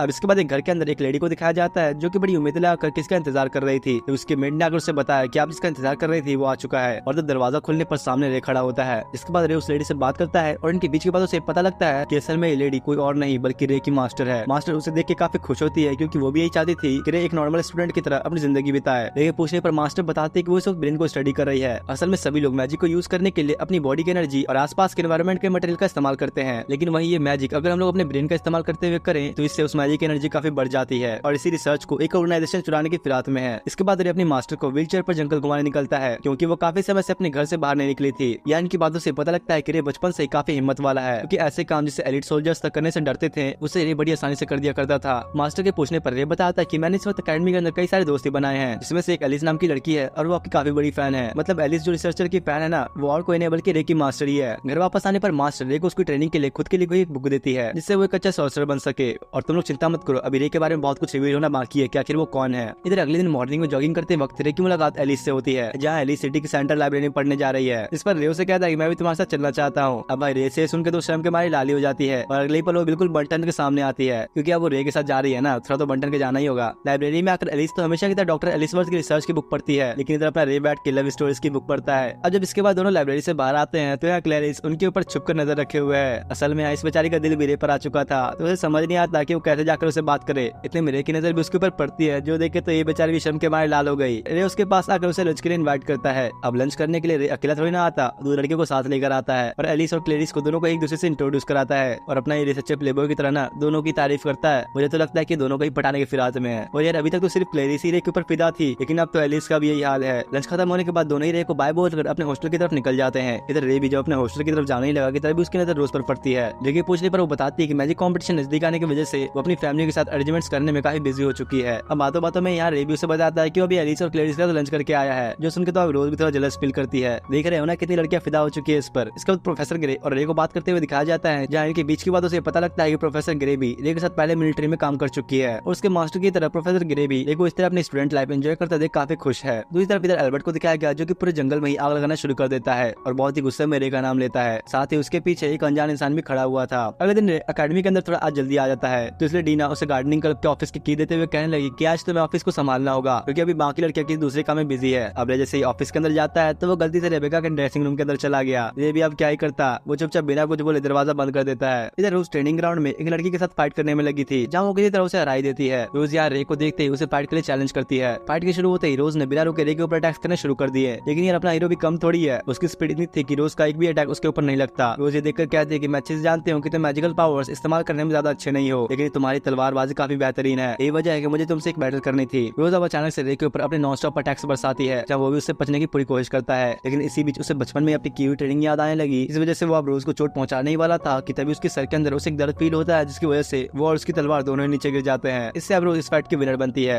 वैसे ही भले ही रोज रे से जीत गई थी, लेकिन फिर भी सभी रे की तारीफ करते हैं। उसको यहाँ पर ये देखकर हर बार की तरह इस बार भी रे के ऊपर शक होता है। उसे लगने लगा कि पक्का है जानबूझ कर ही आ रहा है। वो एक बार फिर उससे पूछती कि यार आखिर तुम हो कौन। रे बेचारा अभी सवाल क्या ही जवाब देता। इसके बाद रे उसके सारे दोस्त लंच करने बैठे हुए थे, जहाँ सभी के पूछने पर रे उनसे कहता है कि मैंने तो जो भी सीखा है वो अपने मास्टर से सीखा है। वो लोग बात ही कर रहे थे कि तभी अल्बर्ट आकर रे को फाइट के लिए चैलेंज करता है, तो रे भी अब मना करने वाला तो था नहीं, वो उसे हाँ कर देता है। लंच के बाद सभी अकेडमी के पास के ग्राउंड में पहुंचते हैं, जहाँ पर एक काफी बड़ा मैजिक बैरियर क्रिएट कर दिया जाता है। मैजिक बैरियर को देखकर क्लैरिस को लगता है कि जरूर इन दोनों के बीच की बैटल कोई सभी से छुपाना चाहता है। अल्बर्ट रे को एक तलवार देते हुए बताता है कि इस फाइट में कोई रूल्स नहीं, हम लोग जितना चाहे उतना मैजिक इस्तेमाल कर सकते हैं। दोनों के बीच की फाइट शुरू हो गई और यहाँ पर वो अनजाने इंसान भी बैठ कर ये फाइट देख रहा था। इसके बारे में भी अभी तुम्हें थोड़ी देर में पता लग जाएगा क्या किया है कौन। इधर अल्बर्ट रे को अपनी फैमिली के बारे में बताते हुए कहने लगा कि हमारी फैमिली एक मीडियम लेवल की रॉयल फैमिली हुआ करती थी, जहाँ मेरे फादर हमेशा फैमिली का स्टेटस लेवल बढ़ाने के लिए काफी स्ट्रगल किया करते थे, और तब से मैंने फैसला किया कि मैं भी एक दिन बेस्ट मैजिशियन बन के अपनी फैमिली के स्टेटस और ऊपर ले जाऊंगा। तभी अचानक से अल्बर्ट के माइंड में रे को खत्म कर देने की आवाज गूंजती है। वो तेजी से रे के ऊपर अटैक करने शुरू करने लगा और तब अल्बर्ट एक काफी बड़ा फायरबॉल क्रिएट करके अटैक करता है। रे को अब न चाहते हुए भी अपनी थोड़ी पावर इस्तेमाल करनी पड़ती है। उस फायरबॉल को 2 टुकड़े में मार देता है, जो देखकर तो सभी के होश उड़ गए थे। अल्बर्ट अब गुस्से में एक साथ काफी सारे अटैक्स लगातार करने शुरू करता है, लेकिन अपना रे तो भाई अभी भी उन सभी अटैक से बचकर बिल्कुल सही सलामत अल्बर्ट के सामने खड़ा था। जो देखिए इस बार वो एक काफी बड़ा ड्रैगन क्रिएट करके उस पर अटैक करता है, लेकिन रे तो इस बार भी बिना हिले उस फायर ड्रैगन के बीच से 2 टुकड़े कर देता है। अब रे का ये कारनामा देखकर तो सभी के मुंह खुले ही रह गए। उन्हें तो यकीन ही नहीं होता कि सच में एक ऑर्डिनरी स्टूडेंट है। इधर अल्बर्ट बेचारा तो अपने घुटने में आकर रोने ही लग गया। अभी सब देखने के बाद तो रोज रे से कहते कि अब तो तुम कुछ छुपा नहीं सकते, सच बताओ कि आखिर तुम हो कौन। रे के पास भी अब कोई रास्ता नहीं होता। वो अपने बारे में अब बताने ही वाला था कि तभी कोई अनजान फोर्स उसके सभी साथियों को जमीन पर गिरा देती है। यही चीज अल्बर्ट और उसके साथियों के साथ भी होती है, जिससे रे को तो कुछ भी समझ नहीं आता कि भला ये हो क्या रहा है। इतने में जंगल में से एक मिस्टीरियस इंसान चलते हुए उसकी तरफ आने लगा, और ये और कोई नहीं बल्कि प्रोफेसर ग्रे ही थी। ये देखकर तो अब तुम लोगों को भी समझ नहीं आ रहा होगा कि यहाँ पर आखिर हो क्या रहा है, लेकिन रे सब समझ चुका था कि जिस ऑर्गेनाइजेशन के बारे में उसकी मास्टर से बता रही थी, उसी ऑर्गेनाइजेशन को प्रोफेसर ग्रे ने अब ज्वाइन कर लिया है। वो यहाँ स्टूडेंट्स के ब्रेन का इस्तेमाल कर रही है अपना मैजिक क्रिएट करने के लिए। प्रोफेसर ग्रे तालियां बजाते हुए कहती है कि तुम तो मेरी उम्मीद से भी ज्यादा समझदार निकले, और तब वो अपनी दूसरी आंख भी रिवील करती है। ये देख के रे समझ गया कि उन लोगों ने जंगल में जिस मॉन्स्टर को मारा था उसे प्रोफेसर ग्रे ही कंट्रोल कर रही थी। इस सुनकर प्रोफेसर बताते हैं कि हर साल जंगल में ट्रेनिंग के दौरान कई सारे स्टूडेंट्स उसी मॉन्स्टर के जरिए मारे जाते हैं, और किसी को भी आज तक उसके ऊपर कभी शक नहीं हुआ। और इस बार भी उसका प्लान कामयाब होने ही वाला था, लेकिन रे ने बीच में आकर उसका सब कुछ बिगाड़ दिया। इसलिए अब उसे टेस्ट सब्जेक्ट के तौर पर इन सभी लोगों का इस्तेमाल करना है। यही वजह है कि इन लोगों की फाइट के बीच में यहाँ पर ये बैरियर बनाया गया था, ताकि बाहर से किसी को भी ये पता न चले कि अंदर चल क्या रहा है। इन सारी बातों को सुन के रे को भी अब समझ में आने लगा कि इतने टाइम से बस अपने चेहरे पर अच्छे होने का नकाब लगाए घूम रही थी। वो सब करके अपने स्टूडेंट्स के साथ एक इमोशनल बॉन्ड क्रिएट करती है ताकि समय आने पर वो उनका इस्तेमाल कर सके, और इस वक्त यही वो रे और उसके दोस्तों के साथ भी करना चाहती है। तो अब होना क्या था, कौन सा रे बैठ के उसे समझाने वाला है। वो फाइट के लिए तैयार हो जाता है और इधर वो भी अपनी 2 फायर स्नेक्स का इस्तेमाल करते हुए अपने अटैक्स करती है। रे जब उससे बचने की कोशिश करने लगा तो अब उन फायर स्नेक्स को उसके दोस्तों की तरफ भेज देती है। अपने रे के पास भी आपको रास्ता नहीं बचता, इसलिए वो अब अपनी रियल पावर आइस मैजिक का इस्तेमाल करके अपने साथियों को उस फायर मैजिक से बचा लेता है। फाइनली अब वो टाइम आ चुका है जब तुम लोग रे को उसके असली रूप यानी आइस ब्लेड सॉर्सर के रूप में देखोगे। उसके अपने रियल फॉर्म में आते ही आसपास आइस से बनी हुई ब्लेड्स भी आ जाती हैं। ये देख के तो भाई इस प्रोफेसर की भी फट जाती है, क्योंकि उसे अब तक ये लग रहा था कि आइस ब्लेड सॉर्सर तो लास्ट वॉर के बाद गायब हो चुका है। इस पर ये बताता है कि हाँ ये तो सच है, लेकिन इसके बाद आइस ब्लेड सॉर्सर की पावर मेरे अंदर ट्रांसफर कर दी गई थी। और यहाँ पर यही पता लगता है कि पिछला आइस ब्लेड सॉर्सर और कोई नहीं बल्कि रे की मास्टर हुआ करती थी। ये सब सुनकर तो प्रोफेसर के दिमाग के फ्यूज ही उड़ गए थे। वो एक काफी बड़े फायरबॉल से अटैक तो करती है, लेकिन रे की एक ही आइस ब्लेड उसे डार्क में बदल देती है। इससे भी अभी रुकने वाली कहाँ थी, वो इस बार अटैक करने के लिए अपने डार्क मैजिक का इस्तेमाल करती है। लेकिन रे के पास भी अपना एंटी मटेरियल कोड का मैजिक है, उसके इस्तेमाल से इस डार्क मैजिक जैसे पावर को भी डिस्ट्रॉय कर देता है। प्रोफेसर का तो मुंह खुला का खुला ही रह गया, क्योंकि रे ने बिना हाथ पर हिला ही इतने पावरफुल मैजिक को डिस्ट्रॉय कर दिया। रे कहता है कि अब तुम एक आइस ब्लेड सॉर्सर की रियल पावर्स की कुछ झलक देखने वाली हो। प्रोफेसर की तो भाई यहाँ पर ये सब देखकर बिल्कुल ही फट जाती है और अपनी जान बचा के भागने की कोशिश करने लगी। पर इतने में रे अपनी फ्रेम लॉक टेक्निक का इस्तेमाल करके अपने स्वॉर्ड से उसके पैर को ही काट देता है। और यार यहाँ पे इतना सब कुछ हो जाने के बाद भी इसको यकीन ही नहीं होता कि रे जैसा एक ऑर्डिनरी स्टूडेंट एक आइस ब्लेड सॉर्सर कैसे हो सकता है। प्रोफेसर उसे कहते हैं कि बस रुक जाओ, मुझे आप कुछ भी मत करना, हम बात करके इस मैटर को सॉल्व कर सकते हैं। वो यहाँ पर रे को बहला फुसला के अपनी जान की भीख मांगने लगी, जो सुनकर रे को भी लगा कि चल यार वैसे भी हमारी प्रोफेसर ही है, कर देते हैं एक बार इसे माफ। लेकिन यहाँ तुम्हें लगता है कि मानने वाली है। वो अपनी ईविल आइज का इस्तेमाल करते हुए रे के ऊपर अचानक से काफी बड़ा अटैक करती है। और अब होना ही क्या था, रे को तो उसके अटैक से एक खरोच तक नहीं आती। ये देखकर तो उसे अब समझ में आ गया कि शायद उसने इस बार गलत पंगा ले लिया है। वो रे को मॉन्स्टर कह के बुलाती है। ये भी अपनी स्वॉर्ड से अब उसे खत्म करने के लिए तैयार होता है, जो देख के वो कहती है कि मैं अच्छे से जानती हूँ कि मैं 7 ग्रेट सॉर्सर के सामने नहीं टिक पाती, और उसमें से भी अब तक की सबसे स्ट्रॉन्गेस्ट आइस ब्लेड सॉर्सर के सामने तो बिल्कुल भी नहीं। तो क्या आप तो मुझे खत्म करने वाले हो? रे इस पर उसे मना करता है, जो देख के उसे समझ में आ गया कि शायद रे उसे अब जिंदा कैद करने की फिराक में है। तभी जल्दी से अपना पहने वाला लॉकेट बाहर निकाल कर अपने सर के अंदर ही घुसा लेती है, जो कि पूरा ही डार्क मैजिक से भरा हुआ था, जिस वजह से अब उसकी पूरी बॉडी एक बड़ी खतरनाक मॉन्स्टर में कन्वर्ट हो जाती है। और अब दोनों के बीच ही फाइट शुरू होने वाली थी। उसी बीच जो प्रोटेक्शन बैरियर ग्राउंड के ऊपर लगा हुआ था वो भी पूरी तरह से गायब हो जाता है, और रे के सारे दोस्त भी उसकी मैजिक से आजाद हो जाते हैं। इधर प्रोफेसर रे के ऊपर एक के बाद एक लगातार अटैक करती रहती है, लेकिन अपना रे भी आइस पावर के कारण इन सभी अटैक से बच जाता है। तंग आकर प्रोफेसर अब उसके ऊपर एक बहुत ही बड़े फायर बॉल से अटैक करती है, लेकिन रे इस बार भी इसे बस अपने एंटी मटेरियल कोड को पढ़ के डिस्ट्रॉय कर देता है। रे उसे आइस और फायर मैजिक के बीच का अंतर बताता है कि आइस और फायर मैजिक दोनों एक ही रजिस्ट्रेशन का यूज करते हैं, लेकिन मैंने इस रजिस्ट्रेशन को अपर लेवल में ले जाकर उसे एंटी मटेरियल कोड में कन्वर्ट कर दिया, और यही मेरी रियल पावर्स है। ये सुनकर तो प्रोफेसर को भी यकीन नहीं होता, क्योंकि आज तक कोई भी एंटी मटेरियल कोड को सक्सेसफुली क्रिएट नहीं कर पाया। तो ये रे आखिर ऐसा कैसे कर सकता है? रे एंटी मटेरियल कोड और मटेरियल शिफ्ट का इस्तेमाल करते हुए आइस वॉल क्रिएट करता है, लेकिन वही दूसरी तरफ प्रोफेसर डार्क मैजिक का यूज करती है, जो कि जरा भी काम नहीं आता। इधर रे के दोस्तों की नजर उसके ऊपर पड़ती है, और वो देखते हैं कि रे यहाँ पर ज्यादा ही आइस पावर्स इस्तेमाल करने के कारण फ्रीज होता जा रहा है, लेकिन इसके बावजूद भी अपना रे इस लड़ाई को जारी रखता है। इसी बीच प्रोफेसर ये भी समझ जाती है कि रे अपनी पावर्स को ज्यादा सही तरीके से हैंडल नहीं कर पाता। मौके का फायदा उठाकर वो उस पर अपना फाइनल अटैक करती है। रे भी पलटवार तो करता है, लेकिन इस बार थके हुए होने कारण उसकी स्वॉर्ड के टुकड़े टुकड़े हो जाते हैं। कोई रास्ता न बचने पर वो जल्दी से अपनी आइस टोर्नेडो का इस्तेमाल करके प्रोफेसर को हमेशा हमेशा के लिए आइस बैरियर के अंदर कैद कर देता है, और साथ में उसे श्रद्धांजलि देने के लिए उसी बैरियर पर गुलाब का फूल भी लगा देता है। अब इतनी ज्यादा पावर्स एक साथ इस्तेमाल करने के कारण रे कमजोरी से नीचे गिर गया, जो देख के उसके दोस्त उसकी तरफ आने लगते हैं। रे काफी खुश था कि आज उसने अपनी पावर से अपने साथियों की जान बचाई है। इसके बाद यहाँ पर हमें रे का पास्ट दिखाया जाता है, जहाँ पर नन्हा सा रे मास्टर को बैटलफील्ड के अंदर घायल पड़ा मिलता है, तो इसलिए मास्टर उसे उठाकर जनरल के पास लेकर आती है और उनसे रे को अपने साथ रखने की परमिशन मांगती है। इसके कुछ समय बाद प्रिंसिपल आकर उसे बताती है कि जनरल ने रे को साथ रखने से मना कर दिया है, क्योंकि वो लोग उसे अपनी कंट्री का सिटीजन नहीं मानते हैं। प्रिंसिपल मास्टर को ये बताती है कि रे जिस विलेज से बिलोंग करता है वो लोग आज भी भगवान और शराब में काफी बिलीव करते हैं। यही सबसे मेन कारण है कि वो रे को अपना सिटीजन नहीं मान सकते। मास्टर को इस पर काफी गुस्सा आता है कि वो लोग आके एक बच्चे के बारे में ऐसा कैसे सोच सकते हैं। प्रिंसिपल बताते हैं कि वैसे भी रे को होश आ चुका है। इधर कैरोलिन रे से बार बार उसका नाम पूछती है। कैरोलिन याद है ना, ये वही 7 ग्रेट सॉर्सर्स में से एक। यहाँ रे उसके उतना पूछने पर भी कुछ जवाब नहीं देता, और कुछ देर बाद मास्टर भी वहाँ आती है, और तब जाकर कई बार पूछने पर रे उन्हें अपना नाम बताता है, जो सुनकर तो दोनों ही काफी खुश होती हैं। और धीरे धीरे देखते ही देख कैंप के सभी लोगों को अब रे काफी पसंद आता है। कैरोलिन तो उसके लिए सभी से लड़ भी जाती है, क्योंकि वो चाहती थी कि वो रे को अपने घर में अपने साथ रखे, लेकिन इसके लिए बाकी लोग हाँ नहीं करते, क्योंकि मिशन के कारण वो ज्यादातर बाहर ही रहा करते हैं, तो ऐसे में रे का ध्यान रखने वाला कोई नहीं होगा। इसे देखते हुए जनरल भी मास्टर से उस पर इसकी राय पूछता है, और इतने मेरे भी वहाँ पहुंच गया तो मास्टर उसी से पूछती है कि आखिर तुम क्या चाहते हो। इस पर रे कहता है कि मैं तुम लोगों के साथ यहाँ पर रहना चाहता हूँ। मास्टर इससे इतनी खुश हो गई थी कि वो रे को अपनी आइस ब्लेड सॉर्सर की पावर से ब्लेसिंग्स देती है, और अब मास्टर के कहने पर जनरल भी रे को उनके साथ रहने की परमिशन दे देता है, और तब वो रे को एक सॉर्सर बनाने का फैसला करती है, जो सुनकर तो रे काफी खुश होता है। इसी तरह देखते ही देखते 6 साल बीत जाते हैं। रे भी अब बड़ा हो चुका था, और उसने अब आइस ब्लेड सॉर्सर की पावर यूज करनी शुरू कर दी थी। वो तो इतना पावरफुल हो गया था कि उसने अपने सिर्फ एक ही अटैक में सामने से आ रही पूरी आर्मी को खत्म कर दिया, जो देख के तो उनकी कंट्री के सोल्जर्स के होश उड़ जाते हैं कि आखिर ये छोटा बच्चा इतना ज्यादा पावरफुल कैसे हो सकता है। दूसरी तरफ कैंप में चल रही मीटिंग दिखाई जाती है, जहाँ पर ये पता लगता है कि वॉर में अब मैजिक का यूज काफी बढ़ चुका है, जिस वजह से उनकी कंट्री के काफी सारे सोल्जर्स मारे जा चुके हैं। सब देखते हुए जनरल रे से कहने लगे कि अगर तुम चाहो तो किसी सेफ जगह पर जा सकते हो क्योंकि अब बैटल फील्ड काफी ज्यादा खतरनाक हो चुका है। लेकिन रे इसके लिए नहीं मानता, उसे अपनी मास्टर की सिखाई हुई बात याद है, उसके पास जितनी ज्यादा पावर्स होती है उसके पास उतनी बड़ी जिम्मेदारी होती है, इसलिए वो भी अपनी जिम्मेदारियों से भागना नहीं चाहता। साथ ही हार्वर्ड नाम का एक सोल्जर कहता है कि डरने कोई बात नहीं, अगर रे को कुछ हुआ तो मैं उसे बचा लूंगा। इसके बाद इस एनिमे का स्टार्टिंग का सीन दिखाया जाता है जहाँ पर हार्वर्ड को कोई अनजान ताकत आकर हमेशा हमेशा के लिए उसे खत्म कर देती है, जो देख के रे गुस्से के कारण अपने पास कंट्रोल नहीं कर पाता और वहाँ पर आइस का एक बड़ा ब्लास्ट होता है। जिसके बाद यह वापस प्रेजेंट का सीन दिखाया गया जहाँ पर रे अब हॉस्पिटल में एडमिट है। उसके आसपास मास्टर और प्रिंसिपल सब खड़े होते हैं। रे के घुसाने पर उसे लगा कि शायद मास्टर उससे नाराज होंगी, पर ऐसा नहीं था। मास्टर खुश थी कि उसने अपने दोस्तों को बचाने के लिए इन पावर्स का इस्तेमाल किया। अगर रे की जगह खुद मास्टर भी होती तो वो भी यही करती। रे तब अपने दोस्तों के बारे में सोचने लगा तो प्रिंसिपल उसे कहते कि तुम्हें घबराने कोई बात नहीं, सब बिल्कुल ठीक है। मास्टर रे से ये कहकर जाने लगे कि ठीक होने के बाद मुझसे मिले जरूर आना। फिर प्रिंसिपल रे से कहते कि वैसे तुम्हें स्टार्टिंग में इस फैसले के खिलाफ थी कि तुम्हें अकेडमी में पढ़ने भेजा जाए, लेकिन एक दिन तुम्हारी मास्टर एमएस वर्थ मेरे पास आकर अपना सर झुकाकर मुझसे रिक्वेस्ट करने लगी। उसकी सिर्फ एक ही ख्वाहिश थी कि तुम इस अकेडमी में आकर अच्छे दोस्त बनाओ। मैंने भी एमएस वर्थ को कभी किसी के लिए इतना सब कुछ करते नहीं देखा, तो प्लीज अब तुम भी अपनी स्कूल लाइफ को अच्छे से एंजॉय करो। अभी सुनकर तो रे भी काफी ज्यादा इमोशनल हो जाता है, उसकी आंखों से तो आंसू तक निकल आते हैं। साथ ही देर मास्टर भी खुद को नहीं रोक पाती और काफी जोर जोर से रोने लगती है। इससे ये पता चलता है कि मास्टर सच में रे की कुछ ज्यादा ही परवाह करती है, वो उसको बिल्कुल ही अपने बेटे जैसा मानती है। दूसरी तरफ प्रिंसिपल के वहाँ से निकलते ही रे के सारे दोस्त उससे मिलने के लिए आते हैं। अब रे फाइनली उन लोगों को अपनी सारी सच्चाई बताते हुए कहने लगा कि मैं 7 ग्रेट सॉर्सरर्स में से एक हूँ, आइस ब्लेड सॉर्सरर। जो सुनकर तो सभी हैरान थे। रे उन्हें बताता है कि लास्ट वॉर के दौरान जब उसने हार्वर्ड को अपनी आंखों के सामने मरते हुए देखा तो वो अपनी पावर्स को बिल्कुल भी कंट्रोल नहीं कर पाया और उसी ब्लास्ट की वजह से उसके मास्टर ने अपने पैरों को भी खो दिया, जिसका उसे आज तक अफसोस है। यहाँ तक कि रे तो ये भी सोचता है कि उसने बैटल फील्ड में कई सारे लोगों को खत्म कर दिया, तो शायद उसे इस तरह चैन से जीने का कोई हक नहीं। उसके बाद सुनकर सभी इमोशन हो जाते हैं कि तभी रोज उसे कहते हैं कि नहीं, ऐसा कुछ भी मत सोचो, चाहे पास्ट में तुमने जो भी किया हो, पर आज तुम जैसे हो हमें वैसे अच्छे लगते हो। साथ ही बाकी के लोग भी यहाँ पर रे के साथ हमेशा रहने का वादा करते हैं और इन लोगों की बातें सुनकर रे को अपनी पुरानी कैंप वाली टीम की याद आती है। अब इसके बाद रात होने पर एल्बर्ट रे से मिलने के लिए आता है। असल में यहाँ पर अपनी की गई हरकतों के लिए उससे माफी मांगने के लिए आया था और ये रे तो अपना मेन कैरेक्टर है ना, तो वो भी उसे माफ कर ही देता है। साथ ही वो उसे काफी सारी ज्ञान की बातें बताता है जो कि मैं तुम्हें क्या ही बताऊं, बस तुम समझ जाओगे। अपना रे यहाँ पर एल्बर्ट को लाइफ की टीचिंग्स दे रहा है। जैसे इतनी ज्ञान वाली बातें सुनकर एल्बर्ट को अब जाकर अपनी गलती पर एहसास होने लगा और वो उससे वादा करता है कि आज के बाद वो कभी किसी दूसरे के साथ गलत बर्ताव नहीं करेगा। अब सारी मुसीबतें खत्म हो जाने के बाद अकेडमी में कुछ दिन बीत जाते हैं और अब क्लास में प्रोफेसर ग्रे की जॉब पर कैरोलिन उन लोगों की नई टीचर बन के सामने आती है, जिसका इतना खूबसूरत और नया चेहरा देखकर सारे लड़कों के तो मन में लड्डू ही फूटने लग जाते हैं। लेकिन यही अपना रे तो ये देखकर और भी ज्यादा परेशान हो गया और सोचता है कि आखिर ये यहाँ पर क्यों आ गई। कैरोलिन सबको यहाँ पर स्वॉर्ड्समैनशिप कॉम्पिटिशन के बारे में बताती है, जो कि एक ऐसा कॉम्पिटिशन है जिसमें 3 अकेडमीज के स्टूडेंट्स पार्ट लेंगे। फर्स्ट ईयर वाले स्टूडेंट्स प्रीलिम्स से पार्टिसिपेट करेंगे और सेकंड ईयर वाले या फिर उसके ऊपर के स्टूडेंट्स डायरेक्ट एलिमिनेशन में पार्ट करेंगे। टोटल 16 लोग इसके अंदर मेन टूर्नामेंट में पार्टिसिपेट करेंगे। कैरोलिन कहते हैं कि वैसे कंबाइंड स्किल्स में हम लोग ज्यादा अच्छे हैं, लेकिन जो डोमा अकेडमी है वो फिजिकल कॉम्बैट में हमसे भी बहुत ज्यादा अच्छी है। और लास्ट में जो मेलग्रॉस अकेडमी है वो अकेडमिक रिसर्च में बहुत आगे है। वहाँ के बच्चे तो पक्का आने वाले टाइम में काफी अच्छे रिसर्चर्स बनेंगे। हर अकेडमी के पास अपना एक अलग बेनिफिट है, तो हर कोई एक दूसरे से बेहतर और बहुत अलग है। कैरोलिन रे से कहते हैं कि इस कॉम्पिटिशन की सारी जिम्मेदारी मैं तुम पर छोड़ती हूँ, और तो और वो रे को उस वक्त आंख भी मारती है, जिससे अपने प्ले बॉय को काफी अजीब लगता है। रे प्रिंसिपल के पास जाकर गुस्से में कहता है कि आपने आखिर इस औरत को यहाँ क्यों बुलाया। इस पर प्रिंसिपल कहते हैं इसमें इतना गुस्सा होने वाली क्या बात है, वो फ्री थी तो मैंने उसे बुला लिया, इतना भी क्या हो गया इसमें। लेकिन फिर भी लगता है वो रे को बिल्कुल भी पसंद नहीं। रे कहता है कि आप तो कैरोलिन को जानती है ना, मुझे वो बचपन से ही पसंद नहीं। प्रिंसिपल उसे कहते हैं कि वैसे स्टूडेंट्स उसे काफी पसंद करते हैं, तो तुम्हें आखिर क्या प्रॉब्लम है। और बाकी स्टूडेंट्स उसे किसी और वजह से ही पसंद करते हैं। रे कहता है कि अगर उसे अभी नहीं निकाला ना तो बहुत ही ज्यादा लोगों को अपना असली रूप दिखाने लग जाएगी। अचानक तभी कैरोलिन आकर उसे टच करते हुए कहती है तुम मेरे बारे में आखिर ऐसा कैसे बोल सकते हो। उसके आते ही भाई रे तो ऐसे घबरा गए जैसे उसने किसी भूत को ही देख लिया हो। कैरोलिन रे के पास जाकर उसे गले लगाने की कोशिश करने लगी, जो देखकर तो रे डर के मारे चिल्लाने ही लग गया। इसके कुछ समय बाद दिखाया गया कि रे और क्लैरिस 2 स्टूडेंट्स का मैच देख रहे हैं, जहाँ क्लैरिस उससे पूछती है कि तुम्हें क्या लगता है इनमें से कौन जीतेगा। तो रे यहाँ पर उस ब्लू बाल वाली लड़की को चुनता है। इसकी कॉम्बैट स्किल्स तो इतने अच्छे नहीं थे, पर मैजिक को ये बहुत ही अच्छे से इस्तेमाल करती है, इसलिए रे को यकीन है कि ये जीतने वाली है। और यार जब मैच खत्म होता है तो वही लड़की जीतती है। क्लैरिस को काफी हैरान होते हुए उसे पूछती है क्या आखिर तुम सिर्फ 2 सेकंड में कैसे बता सकते हो कि कौन फाइट में जीतेगा। लेकिन अपने रे के लिए तो बहुत ही आसान था, क्योंकि वो सबसे पावरफुल सॉर्सरर जो है। इसके बाद अगला मैच रोज का होता है, जहाँ सब उसी को सपोर्ट करते हैं और सिर्फ 10 सेकंड्स के अंदर अंदर रोज इस मैच को जीत जाती है। लेकिन इसके बावजूद भी उसका चेहरा उतरा हुआ था, तो ब्लेड को देखकर समझ में आ गया कि जरूर उसके पीछे कुछ तो बात है। अगले ही सीन में रोज को उसके फादर के साथ दिखाया गया, जो कि उससे कहता है कि मैं बहुत समय से इंतजार कर रहा हूँ स्वॉर्ड्समैनशिप कॉम्पिटिशन में तुम्हारी स्किल्स देखने के लिए, चाहे कुछ हो जाए तुम वॉल्गरेन से कभी नहीं हार सकती। इधर रे आकर रेबिका से पूछता है कि आखिर वो है कौन जिसे जीतने के लिए रोज इतनी सीरियस हो रखी है। जिस पर रेबिका उसे बताती है कि वॉल्गरेन को ड्योमा अकेडमी वाले रिप्रेजेंटेटिव के तौर पर भेजेंगे। लेकिन पूछने पर रेबिका कहती है कि वह तो वॉल्गरेन बहुत ज्यादा पावरफुल है, पर रोज जैसी बिल्कुल नहीं। असल में वॉल्गरेन एक नोबल फैमिली से बिलोंग करती है, और आगे बढ़ने से पहले मैं तुम्हें बता दूं कि रॉयल फैमिली वालों को ही नोबल्स कहा जाता है। रेबिका बताती है कि वॉल्गरेन एक ऐसी लड़की है जो अपने नोबल होने पर काफी घमंड करती है। अगर ये किसी से फाइट करने आती है तो उस वक्त वो अपनी पूरी नोबल प्राइड को दाव पे लाके फाइट करती है, और ये वजह उसके इतने पावरफुल होने का। दूसरी तरफ यहाँ रोज अपने फाइनल मैच के अपोनेंट एल्बर्ट को भी हरा देती है, और हारने के बावजूद भी एल्बर्ट भी क्वालिफाई करता है, लेकिन सेकंड प्लेस से, क्योंकि वो अकेडमी के फाइनल मैच तक पहुंच गया था। पर फिर भी यहाँ एल्बर्ट हारने के बाद भी काफी अच्छा बर्ताव करता है, जो देखे तो क्लैरिस भी हैरान होती है कि यार भला ये कब से इतना अच्छा हो गया। इसके बाद शाम होने पर रे जाकर उसको बधाई देता है कि उसने टूर्नामेंट क्वालिफाई कर लिया। ये कहता है कि मुझे एक बात बताओ कि तुम फाइट करते वक्त इतनी घबराते क्यों हो? अगर ऐसा ही चलता रहा तो तुम्हारे जीतने के चांसेस बहुत कम हो जाएंगे। इस पर रोज कहती है कि वॉल्गरेन को हराने के लिए मैं कुछ भी करने को तैयार हूँ। रे उससे कहता है कि अभी टूर्नामेंट शुरू होने में 1 महीना बचा हुआ है, तो अगर तुम चाहो तो मैं तुम्हें अभी ट्रेन कर सकता हूँ। तुम्हें ट्रेन करने के लिए मुझे अपनी ज्यादा पावर्स इस्तेमाल नहीं करनी पड़ेगी, तो मैं अपनी पावर्स को कंट्रोल में रखते हुए तुम्हें काफी अच्छी ट्रेनिंग दे सकता हूँ। और यहाँ पर ऐसी थोड़ी और बातें करने के बाद रोज उससे ट्रेनिंग के लिए मानी जाती है। यहीं पर हमें रोज के पास से कुछ सीन दिखाया जाता है जहाँ पर तुम लोग अब इस वॉल्गरेन को देखने वाले हो। तो बचपन में एक दिन जब रोज नोबल्स की पार्टी में होती है तो वहाँ पर पहली बार उसकी मुलाकात वॉल्गरेन से हुई। शुरुआत में तो दोनों एक दूसरे को ढंग से जानते तक नहीं थे, और इस पार्टी में आने के बाद दोनों के बीच काफी अच्छी दोस्ती हो गई। उसके बाद से दोनों साथ में बचपन के ऐसे कुछ और दिन बिताते हैं, जहाँ एक दिन रोज आकर उससे हर चीज के लिए शुक्रिया कहती है। रोज कहती है अगर तुम नहीं होती तो मैं अभी भी घर में बंद रहती, और तुम्हारी वजह से मैं बाहर आकर इतनी खुश हूँ। दोनों एक दूसरे से गले मिलकर कहते हैं कि वो हमेशा बेस्ट फ्रेंड्स रहेंगे। अब इसी के कुछ समय बाद इनके बीच एक स्वॉर्ड्समैनशिप कॉम्पिटिशन में फाइट होती है, जहाँ वॉल्गरेन अपनी पावर से रोज को हरा देती है। लेकिन रोज को इस हारे कुछ ज्यादा ही बुरा लगता है, और इसके बाद से दोनों के बीच में दूरियां बढ़नी शुरू हो जाती हैं। इनके बीच की दोस्ती में दरार आने का कारण ये नहीं था कि वॉल्गरेन चेंज हो गई, बल्कि अपनी बेस्ट फ्रेंड से हारने के बाद रोज चेंज हो गई, क्योंकि रोज एक काफी बड़ी नोबल फैमिली से है, तो उसके लिए जितना बहुत जरूरी था। अब सीन वापस प्रेजेंट में आता है, जहाँ पर रोज आकर ट्रेनिंग के लिए रे को खोजती है, पर वो उसे कहीं नहीं मिलता। अचानक ही उसके सामने रे एक मास्क आकर आता है। वो उसके पूछने पर रे कहता है कि मैं आपसे तुम्हारा मास्टर हूँ, तुम आप मुझे रेंजर कह के बुलाना। वो कहती है कि वैसे जर क्या होता है? तो इस पर रे चिल्लाते हुए कहता है कि पगली जर नहीं रेंजर, अभी तो तुम्हें अकेडमी का ग्राउंड लगाना है और उसके बाद फॉरेस्ट का भी। सारे राउंड लगाने के बाद तुम्हें यहीं वापस आना है, और क्योंकि अभी सिर्फ 20 किलोमीटर की रनिंग है तो तुम किसी भी स्पेशल टेक्निक का इस्तेमाल नहीं कर सकती। इसके बाद दोनों ही रनिंग करने लग जाते हैं, और ये बताता है कि बहुत सारे सॉर्सरर्स रनिंग करते वक्त अपने फिजिकल एनहांसमेंट का इस्तेमाल करते हैं, लेकिन दोस्त तुम्हें जानना ही होगा कि हमारा सबसे इंपॉर्टेंट हिस्सा हमारी बॉडी ही है। भले तुम्हारे पास कितने भी स्किल्स हो, लेकिन अगर तुम फिजिकली स्ट्रॉन्ग नहीं हो तो तुम्हारी कोई भी स्किल्स काम नहीं आने वाली। ट्रेनिंग खत्म होने पर रे कहता है कि भले आज की ट्रेनिंग आसान थी, लेकिन बेटा कल की ट्रेनिंग तो इससे भी ज्यादा मुश्किल होने वाली है, तो रेडी रहना। तो उस पर से रे को रेंजर कहना भूल जाती है। इस पर चिल्लाते हुए उसे कहता है कि बोला ना मैंने, मुझे रेंजर बुला करो। और इसी तरह हर दिन रोज के 10 बड़ी ट्रेनिंग चलती रहती है, और अपना रेविया बिल्कुल सकलौंडा बन चुका था। रोज तो सोचती है कहीं मैं नर्क में तो नहीं आ गई। कुछ देर बाद जब उसकी आंख खुली तो वो देखती है कि रे तो खिड़की से लटकते हुए उसे बर्तन पीट कर उठा रहा है। रे कहता है आखिर तुम सो कह सकती हो, जल्दी से उठकर अपनी ट्रेनिंग के लिए आओ। लेकिन नीचे उतरने पर सेरा उस पर काफी गुस्सा होने लगी, क्योंकि वो ऐसे ही गर्ल्स के हॉस्टल में नहीं आ सकता। इस पर रे कहता है अरे मैं रे नहीं बल्कि इसका मास्टर हूँ, और मैं माफी चाहता हूँ अगर आपको ज्यादा दुख पहुंचा तो। तभी रे की नजर रोज पर पड़ती है जो उसे छुपकर भागने की कोशिश कर रही है, जो देख के रे कहता है कितनी आसानी से बच कहाँ जाओगी मैडम। रे तो बस जाके कूद गई, एक बार में ये रोज को पकड़ लेता है। लेकिन अब दिन के टाइम की ट्रेनिंग के वक्त रोज उससे फिर से बच के निकल जाती है। रे उसे हर जगह पर खोजने ही लगा कि तभी उसे एक जगह पर अल्बर्ट बैठा दिखता है। उसके इस तरह अकेले बैठने पर रे उससे पूछता है क्या हुआ, आज तुम्हारे दोस्त तुम्हारे साथ नहीं है? अल्बर्ट से बताता है कि वो बिल्कुल ये परेशान हो चुका है, वो ट्रेनिंग तो रोज कर रहा है, लेकिन उसे अपने अंदर पावर्स की कोई भी चेंजेस नहीं दिख रहा है। रे उसे कहता है चिंता मत करो, एक दिन आएगा जब तुम्हें अपनी पावर्स के साथ साथ अपनी ट्रेनिंग का भी फल मिलेगा। रे अब जाकर एलिस और क्लैरिस से भी रोज के बारे में पूछता है, पर ये दोनों भी उसके बारे में कुछ नहीं जानते। तो अब रे उसे ढूंढने के लिए अपने मास्क की पावर्स का इस्तेमाल करता है। क्या लगा था तुम लोगों को, इसने बस शो ऑफ के लिए पहना हुआ है। रे कुछ देर में अपने मास्क की वजह से रोज को ढूंढ लेता है। इधर बेचारी रोज खुद को छुपा कर बैठी हुई थी कि तभी उसे ढूंढते हुए रे बड़ी डरावनी तरीके से उसके सामने आता है। अचानक से रे को सामने देखकर वो काफी डर गई। वो कहते कि देखो ऐसा कुछ नहीं है, मैं भागी नहीं थी, मुझे तो बस थोड़ा आराम करना था। पर अपने रे के सामने उसे कोई बहाना नहीं चलने वाला। रे उसे ट्रेनिंग ग्राउंड पर ले जाने के लिए उसे घसीटते हुए ले जाता है, भले ही वो कितना भी चिल्लाती रहे। अब इसको अगले दिन का सीन दिखाया जाता है, जहाँ पर रे सुबह सुबह एक लड़की के रूप में अपने कमरे से बाहर निकलता है। इधर रोज भी अपनी ट्रेनिंग की प्रैक्टिस करती है, और आज तो कुछ उसने अपना नया रिकॉर्ड बना लिया है। वहीं पर लड़की के गेटअप में उसके बगल से निकलते हुए कहता है कि मेरी नजर तुम पे है, ऐसी ही ट्रेनिंग करती रहो। ये सुनकर रोज ओके रेंजर कहती है, पर तभी वो देखते कि यहाँ तो रे है ही नहीं। रे मन में सोचता है कि अभी तक सब कुछ परफेक्ट चल रहा है, पर अब मेरा मेन मिशन स्टार्ट होगा, क्योंकि अब मैं डियोम अकेडमी जाने वाला हूँ। और इसके बाद दिखाया गया कि डियोम अकेडमी पहुंच चुका है। यहीं पर वे देखता है कि सामने खड़ी एक लड़की रो रही है, तो उसके पास पहुंच के अचानक से उस बॉक्स के अंदर से निकलता है। असल में यहाँ पर इस लड़की की बहन खो चुकी थी। तो रे उसे कहता है कि चिंता मत करो, हम दोनों मिलकर उसे ढूंढेंगे। रे उसे अपना नाम लिली बताता है, और इस छोटी बच्ची का नाम टियाना वॉल्गरेन है, जो सुनते ही रे शॉक हो गया। कुछ देर में रे उसकी बड़ी बहन को ढूंढ लेता है, जिसका नाम आरियाना है, और यही है रोज की पुरानी फ्रेंड आरियाना वॉल्गरेन। आरियाना और रे एक दूसरे को इंट्रोड्यूस करते हैं, लेकिन आरियाना उसे देखते ही समझ चुकी थी कि लड़की जरूर किसी और अकेडमी से है। रे को कोई भी इस लड़की के गेटअप में नहीं पहचान पाता, क्योंकि बस उसने रूप तो बदला ही था, साथ ही साथ उसने अपनी आवाज भी बिल्कुल लड़की जैसी कर ली है। अब जब आरियाना को इतना शक हो ही गया था, तो रे उसे बताता है कि मैं कोई लड़की नहीं, मैं एक लड़का हूँ, मैं आयरलैंड अकेडमी से रे वाइट हूँ। वो सुनकर तो पहले बहुत हैरान हो गई, क्योंकि जैसा कि मैंने कहा वो तो रे को बिल्कुल पहचान ही नहीं पाती है। आरियाना से कहता है वैसे मैं तुम्हारे बारे में काफी सुना है, तुम वो पहले ऑर्डिनरी हो जिसने आयरलैंड अकेडमी में एडमिशन लिया है। दरअसल रे की पावर्स के बारे में इन लोगों ने भी काफी चर्चा सुनी है। रे यहाँ पर असल में से फाइट करने आया था, और क्योंकि उसने उसकी छोटी बहन की मदद की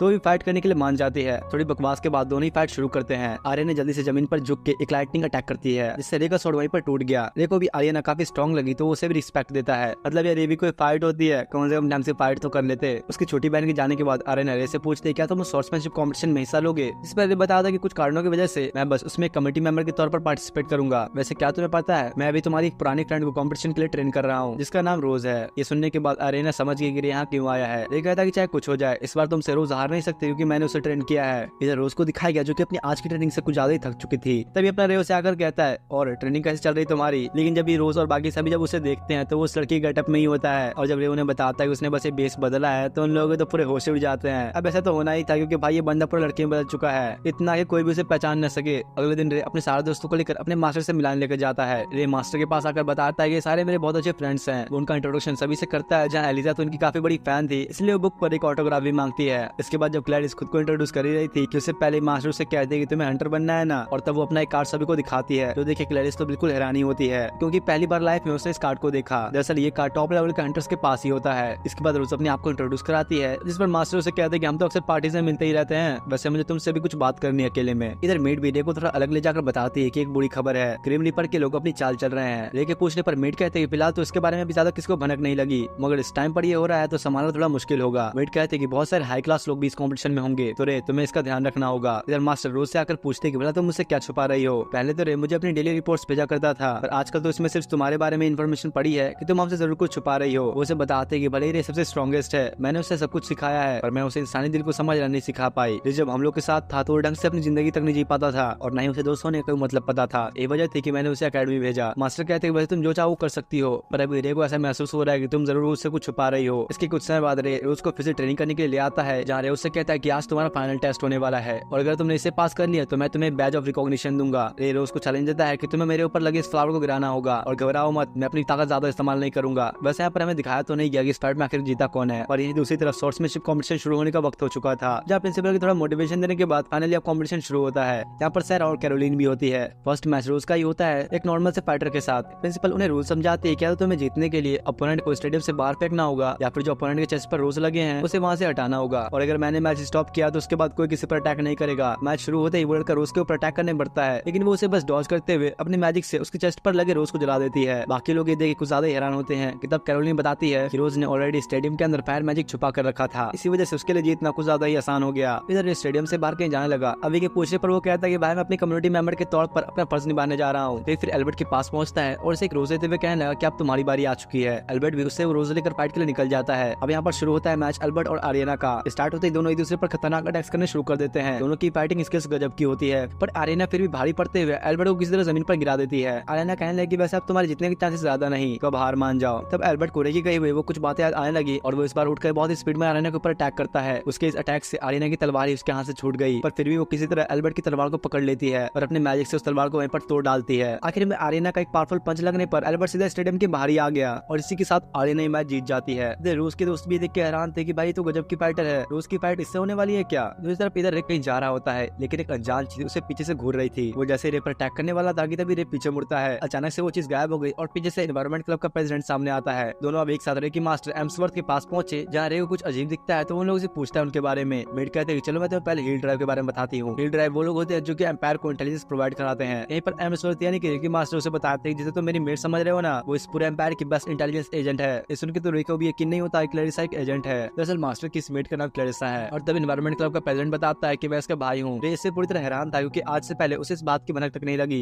तब प्रिंसिपल ने बताते हैं ग्रिम रीपर्स ने इस टूर्नामेंट में दखल दिया है। उन लोगों का ऑब्जेक्टिव है कि वो लोग हाई क्लास के नोबल्स के बच्चों को पकड़कर उन्हें मार दें। वो रे से कहते हैं कि तुम बस अभी उनसे अलर्ट रहना क्योंकि उनका भी मेनली टारगेट स्टूडेंट्स हैं। और साथ ही क्लैरिसा का छोटा भाई रेक्स एनवायरमेंट क्लब का प्रेसिडेंट स्टूडेंट्स की सिक्योरिटी का इंचार्ज है। तो अगर कुछ भी तुम्हें सस्पिशियस दिखे तो पहले इसे बताना। एम्सवर्थ भी उससे कहती है कि अगर तुम्हें जरूरत पड़े तो तुम इस मिशन में आइस ब्लेड का इस्तेमाल कर सकते हो। ये भी अब डिसाइड कर लेता है कि वो ग्रिम रीपर्स को रूस के बैटल के बीच में बिल्कुल नहीं आने देगा। इसके बाद अगले दिन का टूर्नामेंट दिखाया गया जहाँ सीनियर सेक्शन में मैच चल रहा था, और रेबिका भी सीनियर्स के फाइनल पहुंच जाती है। एलिस और क्लैरिस कुछ ज्यादा घबराए हुए थे और रे को बताते हैं कि रोज ने तो खुद को कमरे में ही बंद कर लिया, वो बाहर भी नहीं आ रही और न ही हमसे कुछ बात कर रही है। नहीं पर दूसरी तरफ एक दूसरा मैच भी चल रहा था जहाँ पर एक लड़का बस सिर्फ 2 सेकंड्स के अंदर इस मैच को जीत जाता है, और ये एक हिस्ट्री क्रिएट कर देने वाला मैच था क्योंकि आज तक किसी ने भी इतना जल्दी मैच नहीं जीता। और वो वहाँ से जाते हुए रे की तरफ देखता है। इसके कुछ समय बाद अब रे अभी कहने पर उससे मिलने जाने लगता है। वो उसके गेट पर जाकर उससे कहता है कि रोज गेट खोलो, तुम्हें मेरी बात सुननी होगी। रे उसे वहाँ पर काफी समझाता है तो आखिर वो गेट खोली देती है। रोज कहते हैं कि मैं तो बस इस वक्त एक रोल पूरा कर रही हूँ रॉयल फैमिली की बेटी होने का। मैं बहुत ही कड़ी मेहनत करने के बाद यहाँ तक पहुंची, लेकिन यही अगर मैं अपनी लाइफ को तुम्हारे पास्ट से कंपेयर करूँ तो मैंने तो कुछ भी तुम्हारा जैसा नहीं किया। रे उसे इस बात पर समझाता है और ऐसे सोचने से मना करता है, और इसके बावजूद भी उसे ऐसा लग रहा था कि वो कभी भी आर्यना से नहीं जीत पाएगी। रोज को ऐसा लगता है कि उसके पास जीतने कोई कारण नहीं और वो तो बस पिंजरे में बंद एक चिड़िया की तरह है। रे उसे कहता है तुम्हें सब सोचने की जरूरत नहीं, अपने जीने का मकसद ढूंढो। और साथ ही उसे यहाँ पर बताता है सच कहूँ तो मैं अपनी जिंदगी तुम्हारे साथ बिताना चाहता हूँ। उसके पूछने पर रे कहता है चाहे कुछ हो मैं तुम्हारे साथ कभी नहीं छोड़ने वाला। और आखिर में अभी तक समझाने के बाद फाइनली रोज के दिमाग में उसकी कुछ बात जाती है। वो वहीं पर रे का हाथ पकड़ के सो चुकी थी और उसे वहां से जाने नहीं देती है। तब रे याद करता है कैसे उस दिन उससे फाइट करते वक्त रोज ने अपने आप को ट्रांसफॉर्म कर लिया था। रे को यकीन है कि चाहे कुछ हो जाए, रोज इस मैच को जीतने वाली है। इसके बाद इस कॉम्पिटिशन का फाइनल होते हुए दिखाया जाता है, जहाँ पर फाइट करेंगे आर्यना और रोज। ये सभी को अगर बता दें कि तुम्हें उसकी चिंता करने की कोई जरूरत नहीं, मैंने उसे समझा दिया और वो इस फाइट में जरूर आएगी। और तब क्लेरिस के पूछने पर रे कहता है कि मैं कल पूरी रात उसके साथ था। ये लोग तो इस समय कुछ और ही सोचने लग जाते हैं। अभी तो कहता है कि मुझे नहीं पता था कि अपना मासूम लड़का इतनी जल्दी मर्द बन जाएगा। दूसरी तरफ क्लेरिस को भागते हुए दिखाया जाता है, जहाँ उसके पीछे वही अजीब सैनिटी होती है। एनवायरमेंट क्लब के प्रेसिडेंट रेक्स को दिखाया गया, जो कि एक लाइट चमकते हुए देखता है। वो अब सारा के पास जाकर काम का बहाना ला के वहाँ से निकल जाता है। इसके बाद वो रे के पास आकर उसे बताता है क्लेरिस के साथ 8 और रॉयल स्टूडेंट्स को किडनैप कर लिया गया है। जो सुनकर अब रे भी उन्हें खोजने की सोचता है और बताता है कि मुझे नीचे से एक डेथ का ऑरा महसूस हो रहा है। इधर अब इस टूर्नामेंट का फाइनल मैच भी शुरू होने वाला था।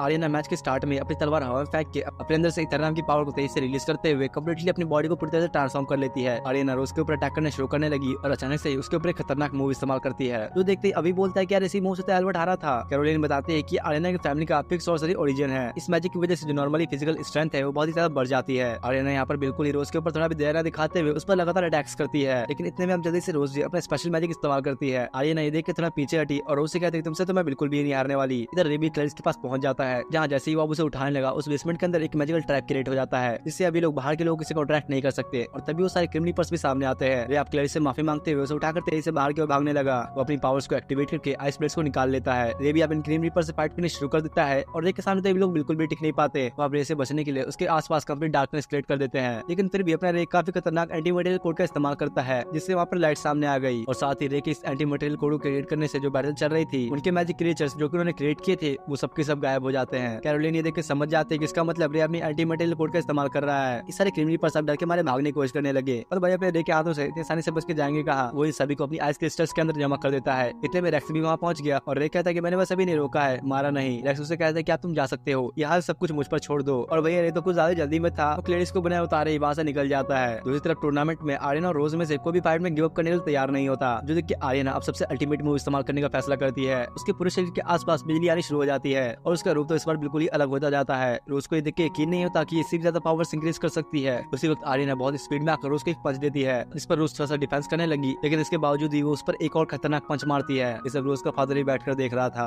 वो अब जमीन पर गिर चुकी थी और आर्यना उसे हार मानने को कहती है। अब यहाँ पर रोज भी वो हार मानी चुकी थी। इतने में रे वहाँ आकर उसे पुकारता है। उसकी आवाज सुनते ही पता नहीं उसके अंदर एक अलग ही जोश बढ़ गया और वो भी अब अपनी पूरी बॉडी को ट्रांसफॉर्म करना शुरू कर देती है। और पूरी तरह से ट्रांसफॉर्म हो जाने के बाद रोज कहती है बेटा आप तो मुझे छूके तो दिखा। वो आर्यना की तरफ घूमते हुए अपने अटैक का इस्तेमाल करती है। उसके अटैक करने के बावजूद भी आर्यना किसी तरह फिर से उस पर अटैक करने लगी, लेकिन वो तो उसके ऊपर अटैक कर ही नहीं पाती और रोज वहाँ से गायब हो जाती है। ऐसा यहाँ पर एक बार नहीं बल्कि कई बार होता है। रोज कहती है मैंने कहा ना तुम मुझे टच नहीं कर सकती। सभी देख के बहुत ही हैरान थे और ये कैरोलिन हर बार की तरह इस बार भी इस अटैक को समझाती है। वो बताती है कि कॉन्सेप्ट है इंटरफेरेंस ओरिजिन का। जहाँ तक मुझे पता है इसमें बटरफ्लाई थ्योरी का भी इस्तेमाल होता है। ये उन अटैक्स में से एक है जिसे स्पेशल सॉर्सर्स इस्तेमाल करते हैं। इसमें अपन जिस बटरफ्लाई पर अटैक करता है वो बटरफ्लाई अपने आप को दूसरे से रिप्लेस कर देती है। इस कारण से इस अटैक के यूजर को कोई टच नहीं कर सकता। इधर इनकी फाइट दिखाई जाती है, जहाँ आर्यना हार मानने को तैयार नहीं थी। उसकी कई कोशिशों के बावजूद भी वो रोज पर एक भी अटैक नहीं कर पाती। उल्टा उसके ऊपर हर बार एक बटरफ्लाई ब्लास्ट होता है और साथ साथ अब तो रोज की हालत भी कुछ ज्यादा खराब होने लगी। ये देखकर समझ जाता है कि रोज ने पावर को ज्यादा इस्तेमाल कर ली। इधर तो यार इसके मुंह से भी खून निकलना शुरू हो गया। पर यार अब भी इन दोनों में से कोई भी हार मानने को तैयार नहीं। दोनों एक दूसरे पर अटैक करने लगे, जहाँ रोज के अटैक से तो आर्यना की शील्ड भी टूट जाती है, लेकिन इन सब के बावजूद भी आर्यना फिर से अटैक करने लगी। धीरे धीरे अब इन दोनों की हालत और भी बुरी हो जाती है। रोज का फादर भी फाइट देख के हैरान था और अब आखिरकार दोनों अपनी फुल पावर में अपना अपना फाइनल अटैक इस्तेमाल कर देते हैं। आर्यना के चेस्ट पर जो फ्लावर था वो अब डिस्ट्रॉय हो जाता है। इसके बाद दिखाया गया कि आर्यना हार चुकी है और रोज की भी हालत अब बहुत ही खराब होती है। यार इन दोनों की अपनी कुछ इमोशनल बातें चलती हैं जो कि इतनी कोई जरूरी बात भी नहीं है। आखिर में आर्यना अब रोज के गले लग जाती है। इससे रोज को याद आता है किसने तो मुझे इस तरह गले लगाया जैसे मुझे बचपन में लगाया करती थी। इतनी लंबी लड़ाई के बाद अब दोनों के बीच काफी अच्छी दोस्ती हो जाती है। हर कोई आज की इस फाइट को देखकर काफी खुश था और यहाँ तक कि रोज का फादर उसके लिए तालियां भी बजाता है। साथ ही अब आर्यना और रोज के फादर के बीच भी इससे अब काफी अच्छी दोस्ती हो जाती है। दूसरी तरफ रोज के पास उसकी हालचाल लेने के लिए आता है। रोज यहाँ पर अब खुश थी कि फाइनली अब ये सब खत्म हुआ, देखिए वो जानलेवा ट्रेनिंग बेकार नहीं गई। उसको यहाँ पर वो बातें भी याद आती है जो रे ने उससे कही थी कि वो हमेशा उसके साथ रहना चाहता है। वो तो ये सोचकर शर्मा ही जाती है कि क्या सच में रे उससे प्यार करता है। रोज उससे पूछते कि वैसे क्या तुम्हें पता था कि मेरी पावर्स क्या है, जिस पर रे उसे बताता है कि मुझे उन पावर्स के बारे में अच्छे से पता तो नहीं था, पर तुम्हारी ट्रेनिंग के वक्त मुझे पता लग गया था कि तुम्हारे अंदर कुछ अलग पावर्स हैं। रे उसे अब आज की इस जीत के लिए बधा देता है। इसके बाद अब दिखाया जाता है कि रे और उसके सारे दोस्त उस टूर्नामेंट के फाइनल राउंड को देखने जा रहे हैं। अगर तुम लोग को याद हो तो कैरोलिन ने हमें ये बताया था कि ये टूर्नामेंट 3 हिस्सों में बटा हुआ है, जिसमें फर्स्ट ईयर के स्टूडेंट्स, सेकंड ईयर के स्टूडेंट्स और थर्ड ईयर के सीनियर स्टूडेंट्स भी पार्ट लेंगे। तो अभी रूस की जो फाइट हुई थी वो सेकंड ईयर के टूर्नामेंट की फाइट थी और रेबिका थर्ड ईयर की स्टूडेंट है जो कि सबसे सीनियर है। तो अभी उसका फाइनल मैच होने वाला है। रेबिका का यहाँ पर अपोनेंट वो मिस्टीरियस इंसान है जिसने की लास्ट टाइम सिर्फ 2 सेकंड्स के अंदर ही अपनी फाइट जीत ली थी और इसका नाम ल्यूकस है। रे नोटिस करता है कि इस फाइट को देखने तो रेबिका की छोटी बहन भी आई है। दोनों की फाइट अब शुरू होती है, पर पता नहीं यहाँ पर आखिर होता क्या है। रेबिका इस फाइट की शुरुआत में कहीं खोसी गई और वहीं दूसरी तरफ तरफ लूकस एक बहुत ही अजीब अटैक करता है, जिससे काला धुआं निकल कर रेबेका के ऊपर आके उसे कवर करने लगा, और जैसे ही धुआं गायब होता है तो उसके चेस्ट पर लगा रोज भी साथ में डिस्ट्रॉय हो जाता है। इसके बाद लूकस अब अपने फाइनल अटैक का इस्तेमाल करता है, जिससे पता नहीं कैसे पर इसने रेबेका को हरा दिया। किसी को भी ये देख के अपनी आंखों पर यकीन नहीं होता। लूकस जब वापस जाने लगा तो वो सामने रे को देखता है। वो रे से कहता है, तो तुम ही हो ना अभी के आइस ब्लेड सॉर्सरर, सुना है मैंने काफी तुम्हारे बारे में।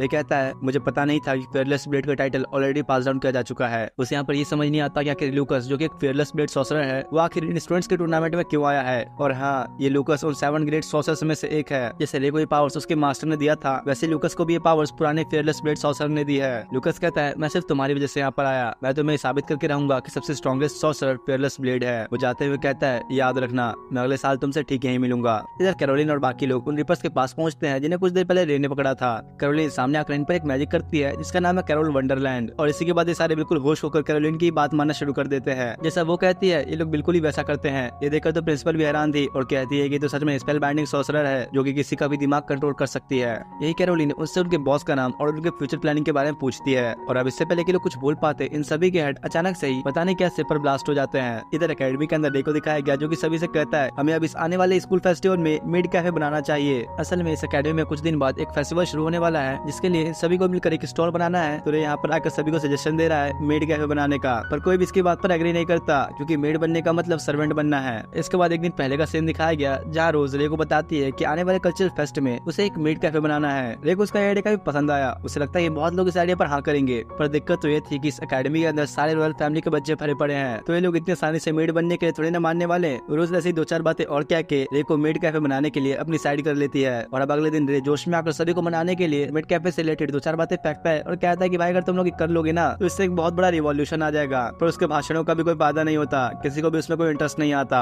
अब तभी कैरोलिन एक मेड की ड्रेस पहन के वहाँ पर आती है, जिसके बाद तो सभी इसके लिए हाँ कर देते हैं। लड़के तो लड़के, पर भाई लड़कियां भी यहाँ पर कैरोलिन के ऊपर फिदा हो रही हैं। रे और रोज तो इससे काफी खुश होते हैं कि चलो जो भी हो अपना काम तो हो गया। तभी उनके पास सारा आके उन्हें बताती है कि रेबेका की एंगेजमेंट हो चुकी है। और इसी के बाद रेबेका को एक लड़के के साथ दिखाया जाता है जहाँ पर इस लड़के का नाम इवान है। यहाँ एक पास्ट का सीन भी दिखाया गया जहाँ पर इवान रेबेका के फादर से एक कॉन्ट्रैक्ट बनाता है कि आपसे जो मैं बोलूंगा वही होगा। वहीं दूसरी तरफ एक और बंदे को दिखाया गया जो किसी के अंदर से एक सोल खींचकर निकालता है। साथ ही यहाँ पर उसके जैसा एक दूसरा इंसान भी था जो कि उसका ब्रेन निकाल लेता है। उनमें से एक पूछता है कि वैसे भला यह है कौन जिसे हम मार रहे हैं, तो दूसरा वाला उसे बताता है कि एक असैसिन है। वो कहता है कि हमारे ऑर्गेनाइजेशन में कोई भी ढंग के लोग नहीं, जल्दी से जल्दी हमें एक वेसल खोजना होगा। यहाँ ये लोग आपस में किसी लड़की के बारे में बात कर रहे थे जिससे अब ये लोग अपना वेसल बनाने वाले हैं। इसी के बाद रेबेका को दिखाया गया जिसकी आइज येलो हो चुकी है और साथ ही उसकी आंखों से खून भी निकल रहा था। अगले दिन रेबेका के पास आकर उसे उसके एंगेजमेंट के लिए कांग्रेचुलेशंस कहता है, जिस पर वो उसे कहते हैं कि चिंता मत करो, मैं इतनी जल्दी एकेडमी से नहीं जा रही, ग्रेजुएशन होने तक मैं एकेडमी विजिट करती रहूंगी। रेबेका रे से हाथ मिलाते हुए कहती है, मैं तुमसे आगे और भी बहुत कुछ सीखना चाहती हूँ। इसके बाद रे और स्कूल के बाकी सारे स्टूडेंट्स फेस्टिवल के लिए स्कूल के डेकोरेशन में बिजी हो जाते हैं। सब यहाँ पर बड़ा ही मिलजुल कर काम कर रहे थे, जो देखकर अभी आकर रे से कहता है कि देख भाई तेरी बातें असर कर गई सबको। इसके बाद रे सैरा के पास आने वाले फेस्टिवल की परमिशन लेने के लिए आता है। उसको तो इस बात पर यकीन ही नहीं होता कि रे ने सारे रॉयल फैमिली के बच्चों को मेड बनने के लिए मना लिया। रे उससे पूछता है कि वैसे अभी बाकी के काउंसिल मेंबर्स आखिर कहाँ गायब हैं। सैरा को भी लगा ही था कि रे जरूर ये चीज नोटिस कर लेगा। वो रेबेका से पूछती है क्या मैं से वो बता दूं, और तब रेबेका रे से कहती है कि दरअसल ये सब हुआ मेरे एंगेजमेंट की वजह से। सैरा बताती है कि स्टूडेंट कमेटी के जो कॉर्निया है उसका एंगेजमेंट होने वाला था इवान से, पर अब क्योंकि उसकी एंगेजमेंट रेबेका के साथ हो चुकी है तो उसे ऐसा लगता है कि रेबेका ने जानबूझ के उसके होने वाला हस्बैंड उससे छीन लिया और बाकी के स्टूडेंट्स भी उसी को सपोर्ट कर रहे थे, इसलिए उन लोगों ने इस कमेटी को छोड़ दिया। रे को सुनकर अच्छा नहीं लगता तो रेबेका से कहता है कि मैं आप लोगों की मदद करूंगा। रे अब जब वहाँ से बाहर निकलता है तो सैरा भागते हुए उसके पीछे आती है। रे को बताती है कि अभी जो रेबेका की एंगेजमेंट हुई है इससे पक्का कुछ न कुछ तो गड़बड़ है, क्योंकि इन लोगों की एंगेजमेंट हो तो गई लेकिन किसी को भी इनके बीच के रिलेशनशिप के बारे में पता नहीं था। वैसे भी रेबेका की फैमिली टॉप 3 फैमिलीज में से एक है, तो ये चीज तो बिल्कुल ही इम्पॉसिबल है। सैरा कहते हैं कि मुझे इवान कोई अच्छा इंसान नहीं लग रहा, कुछ तो ऐसा है जिससे हम लोग अभी अनजान है। वो रे से रेबेका का ध्यान रखने के लिए रिक्वेस्ट करती है। और अब सीधा रे इसके बाद आता है अपनी मास्टर के पास। देखिए सारी बातें बताने पर एम्सवर्थ अपनी मेड से पूछती है क्या तुम्हें लगता है इस इवान में कुछ गलत है क्या, जिस पर वो कहते हैं कि इवान तो काफी हाई क्लास फैमिली से है तो मुझे नहीं लगता कि इसमें कुछ दिक्कत वाली बात है। एम्सवर्थ कहते हैं कि वैसे मुझे नहीं लगता कि रेबेका की एंगेजमेंट इतनी जल्दी होनी चाहिए थी, तुम चिंता मत करो हम इस पर इन्वेस्टिगेशन करेंगे। इसके बाद रेबेका को दिखाया गया जिससे रे के पास की कुछ मेमोरीज आती हैं। वो जब जाने लगी तो उसकी छोटी बहन मारियाना उसके पास आकर उससे पूछती है क्या तुम अपनी इस एंगेजमेंट से खुश हो। रेबेका कहती है कि वैसे भी इससे क्या ही फर्क पड़ता है, आखिर में मैं टॉप 3 फैमिलीज में से एक की सबसे बड़ी बेटी हूँ तो मुझे तो अपनी फैमिली के ऑर्डर्स मानने ही होंगे। ये कहकर रेबेका वहाँ से निकल जाती है और अपने रूम में आकर काफी रोती है। अब यहाँ पर इसके बाद रेबेका की छोटी बहन का बचपन दिखाया गया जहाँ पर पता नहीं क्यों पर लोग इसे चिढ़ाते ही रहते हैं, लेकिन वही रेबेका अपनी बहन को हमेशा संभालती और उसे हर चीज में सपोर्ट किया करती। और इसी के बाद मारियाना अपने कानों में पिन लगा लेती है। उसकी मॉम उसे डांटने लगी क्योंकि वो एक टॉप रॉयल फैमिली की बेटी है, ये सब चीजें इन्हें शोभा नहीं देती।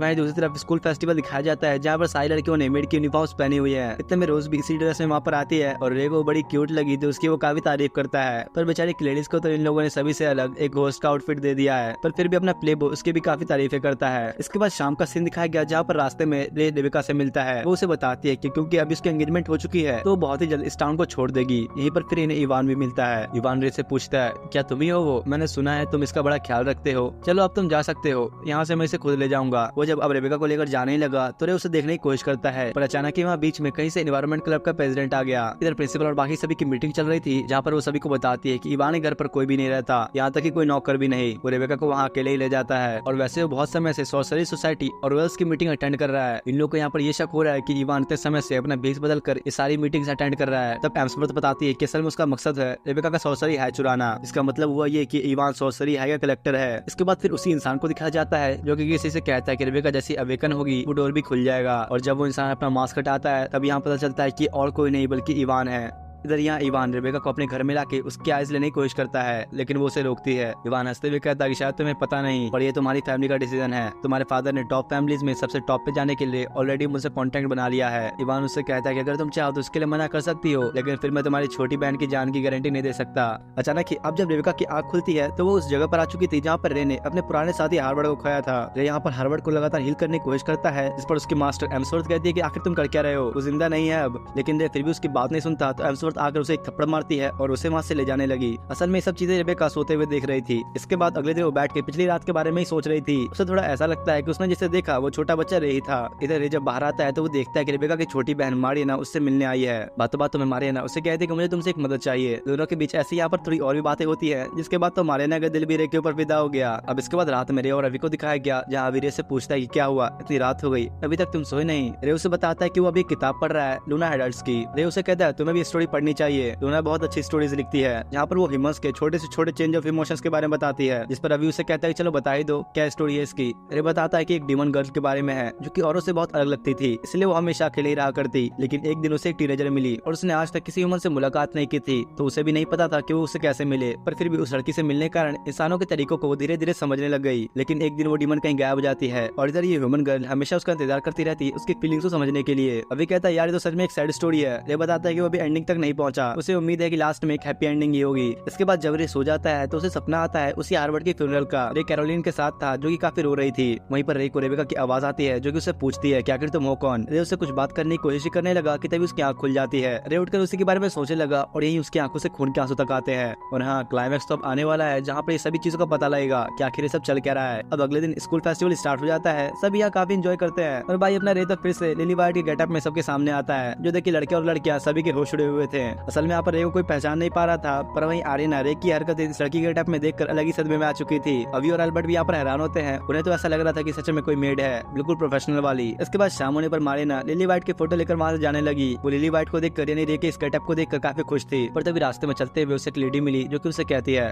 तुम चुपचाप चलते हुए मेरे साथ आ जाओ अगर अपनी बहन की सलामती चाहती हो तो। दूसरी तरफ यहाँ पर प्रिंसिपल के सामने चिल्लाते हुए कहता है क्या सच में रेबेका मारी जाने वाली है। मास्टर उसे कहते हैं कि देखो ऐसा तब होगा जब चीजें ऐसी चलती रही, पर रे अभी तुम हो तो ये सब रोकने के लिए। इतने में रेबेका का फादर उनके पास आकर उनसे अपनी बेटी को बचाने के लिए रिक्वेस्ट करता है। इसके बाद अब इवान और उसके साथियों को दिखाया जाता है जहाँ वो लोग कहते हैं कल फुल मून है और कल 1 करोड़ उठने वाला है। इस पर दूसरा वाला कहता है मुझे तो किसी बात से फर्क नहीं पड़ता, मुझे तो बस अब उस आइसब्लेड सॉसर को खाना है। इधर प्रिंसिपल और बाकी लोग आपस में बात करते हैं कि जल्दी हमें तैयारी शुरू करनी होगी क्योंकि अब चीजें और भी बिगड़ने वाली हैं। अगले दिन फिर से लिली वाइट वाले गेटअप में ही होता है जहाँ पर वो आज हमेशा की तरह मारियाना को कुछ मैजिक ट्रिक्स करके दिखाता है। मारियाना लिली से कहती है कि आज मैं बहुत ही मुश्किल काम करने जा रही हूँ। दूसरी तरफ रेबेका कहीं जा रही थी पर तब उसके सामने इवान आता है। वो यहाँ पर रेबेका को अपने साथ लेकर अचानक ही गायब हो जाता है। यही इधर मारियाना लिली को इतने सारे अच्छे मेमोरीज देने के लिए शुक्रिया करके वहाँ से निकल जाती है, जो देख के रेबी और रोज से कहता है मुझे वहाँ से जाना होगा और वो भी मारियाना का पीछे पीछे वहाँ से निकल जाता है। वहीं दूसरी तरफ इवान को दिखाया गया जो कि किसी अजीब जगह पर रेबेका को लेकर आ चुका था। वो उससे कहता है चलो तैयार हो जाओ अब तुम खत्म होने वाली हो। इवान यहाँ पर एक मैजिक बैरियर भी क्रिएट कर लेता है। दूसरी तरफ इवान के बाकी सारे साथी एक जगह पर काफी सारे मॉन्स्टर्स इकट्ठा कर लेते हैं, लेकिन तभी यहाँ पर रे उसी लिली वाइट वाले गेटअप में पहुंचता है। वो आते ही अब इन सारे मॉन्स्टर्स को मारना शुरू करता है, पर जैसे ही अब उन्हें खत्म करने लगा तो कुछ मॉन्स्टर्स एक साथ मिलकर उस पर अटैक करते हैं, लेकिन तभी बीच में रोज आकर उसे बचा लेती है। लेकिन आप सारे के सारे दोस्त भी आ चुके थे और रोज उसे कहती है कि अब हमारा टाइम है तुम्हें प्रोटेक्ट करने का। वहीं इधर इवान के पास रेबेका सोच रही थी कि सब चल क्या रहा है, और भाई अब रे की तरह मारिना भी किसी तरह रेबेका के पास पहुंच चुकी थी। दूसरी तरफ रे और उसके सभी साथी मिलकर अब इन सभी मॉन्स्टर्स को मारना शुरू करते हैं। इवान का वो साथी भी अचानक से आकर रोज के ऊपर अटैक करने की कोशिश करता है, लेकिन उसी वक्त रोज को बचाने के लिए उसके बीच में रे आ जाता है। उसका साथी उससे कहता है कि यार इन बच्चों को छोड़ो और ऊपर जाओ। ये देखिए रे और उसके दोस्त भी उससे कहते हैं जल्दी से तुम ऊपर की तरफ जाओ, चिंता मत करो, हम तुमसे कोई सवाल नहीं पूछने वाले। रे अब इन सभी मॉन्स्टर्स की जिम्मेदारी अपने दोस्तों पर छोड़ देता है और अपने नॉर्मल रूप में आकर इन सभी को थैंक्स कहता है। तो वो लोग उसे कहते हैं कि अरे यार तुम अपनी वॉइस तो ठीक कर लो पहले। रे को जाते हुए याद आता है ये कैसे रेबेका के फादर ने उसे बताया था कि उनकी फैमिली पर एक कर्ज लगा है और 100 सालों में उनके परिवार में एक क्रूएट्स अपीयर होता है, एक ऐसा नाम जो कि किसी इंसान को बहुत ज्यादा फाइटिंग और ब्लड लॉस के कारण मिलता है। और अभी सिचुएशन ये है कि रेबेका भी क्रूएट्स बन सकती है और उसको उस रूप में आने में अभी थोड़ा टाइम है। असल में वो अपनी पावर्स को ढंग से कंट्रोल नहीं कर पाती और अगर ऐसा ही चलता रहा तो रेबेका 20 की उम्र से पहले ही मर जाएगी। साथ ही यहाँ पर भी पता चलता है कि मारिना की भी व्हाइट बॉडी और रेड आइज इसी कारण से है क्योंकि रेबेका एक क्रूएट्स है और वो उसके ब्लड का इफेक्ट है। इसी वजह से ऐसा भी हो सकता है कि मारिना भी इवॉल्व कर जाए और ज्यादा समय तक न जी पाए। दूसरी तरफ यहाँ पर रेबेका और मारिना इवान के साथ होती है, लेकिन तब वहाँ पर उसके ग्रुप के 2 और लोग आते हैं और यहाँ ये रिवील होता है जिसने अब तक इवान का रूप ले रखा था वो कोई व्हाइट लेडी होती है जो कि कुछ देर पहले मारिना को मिली थी।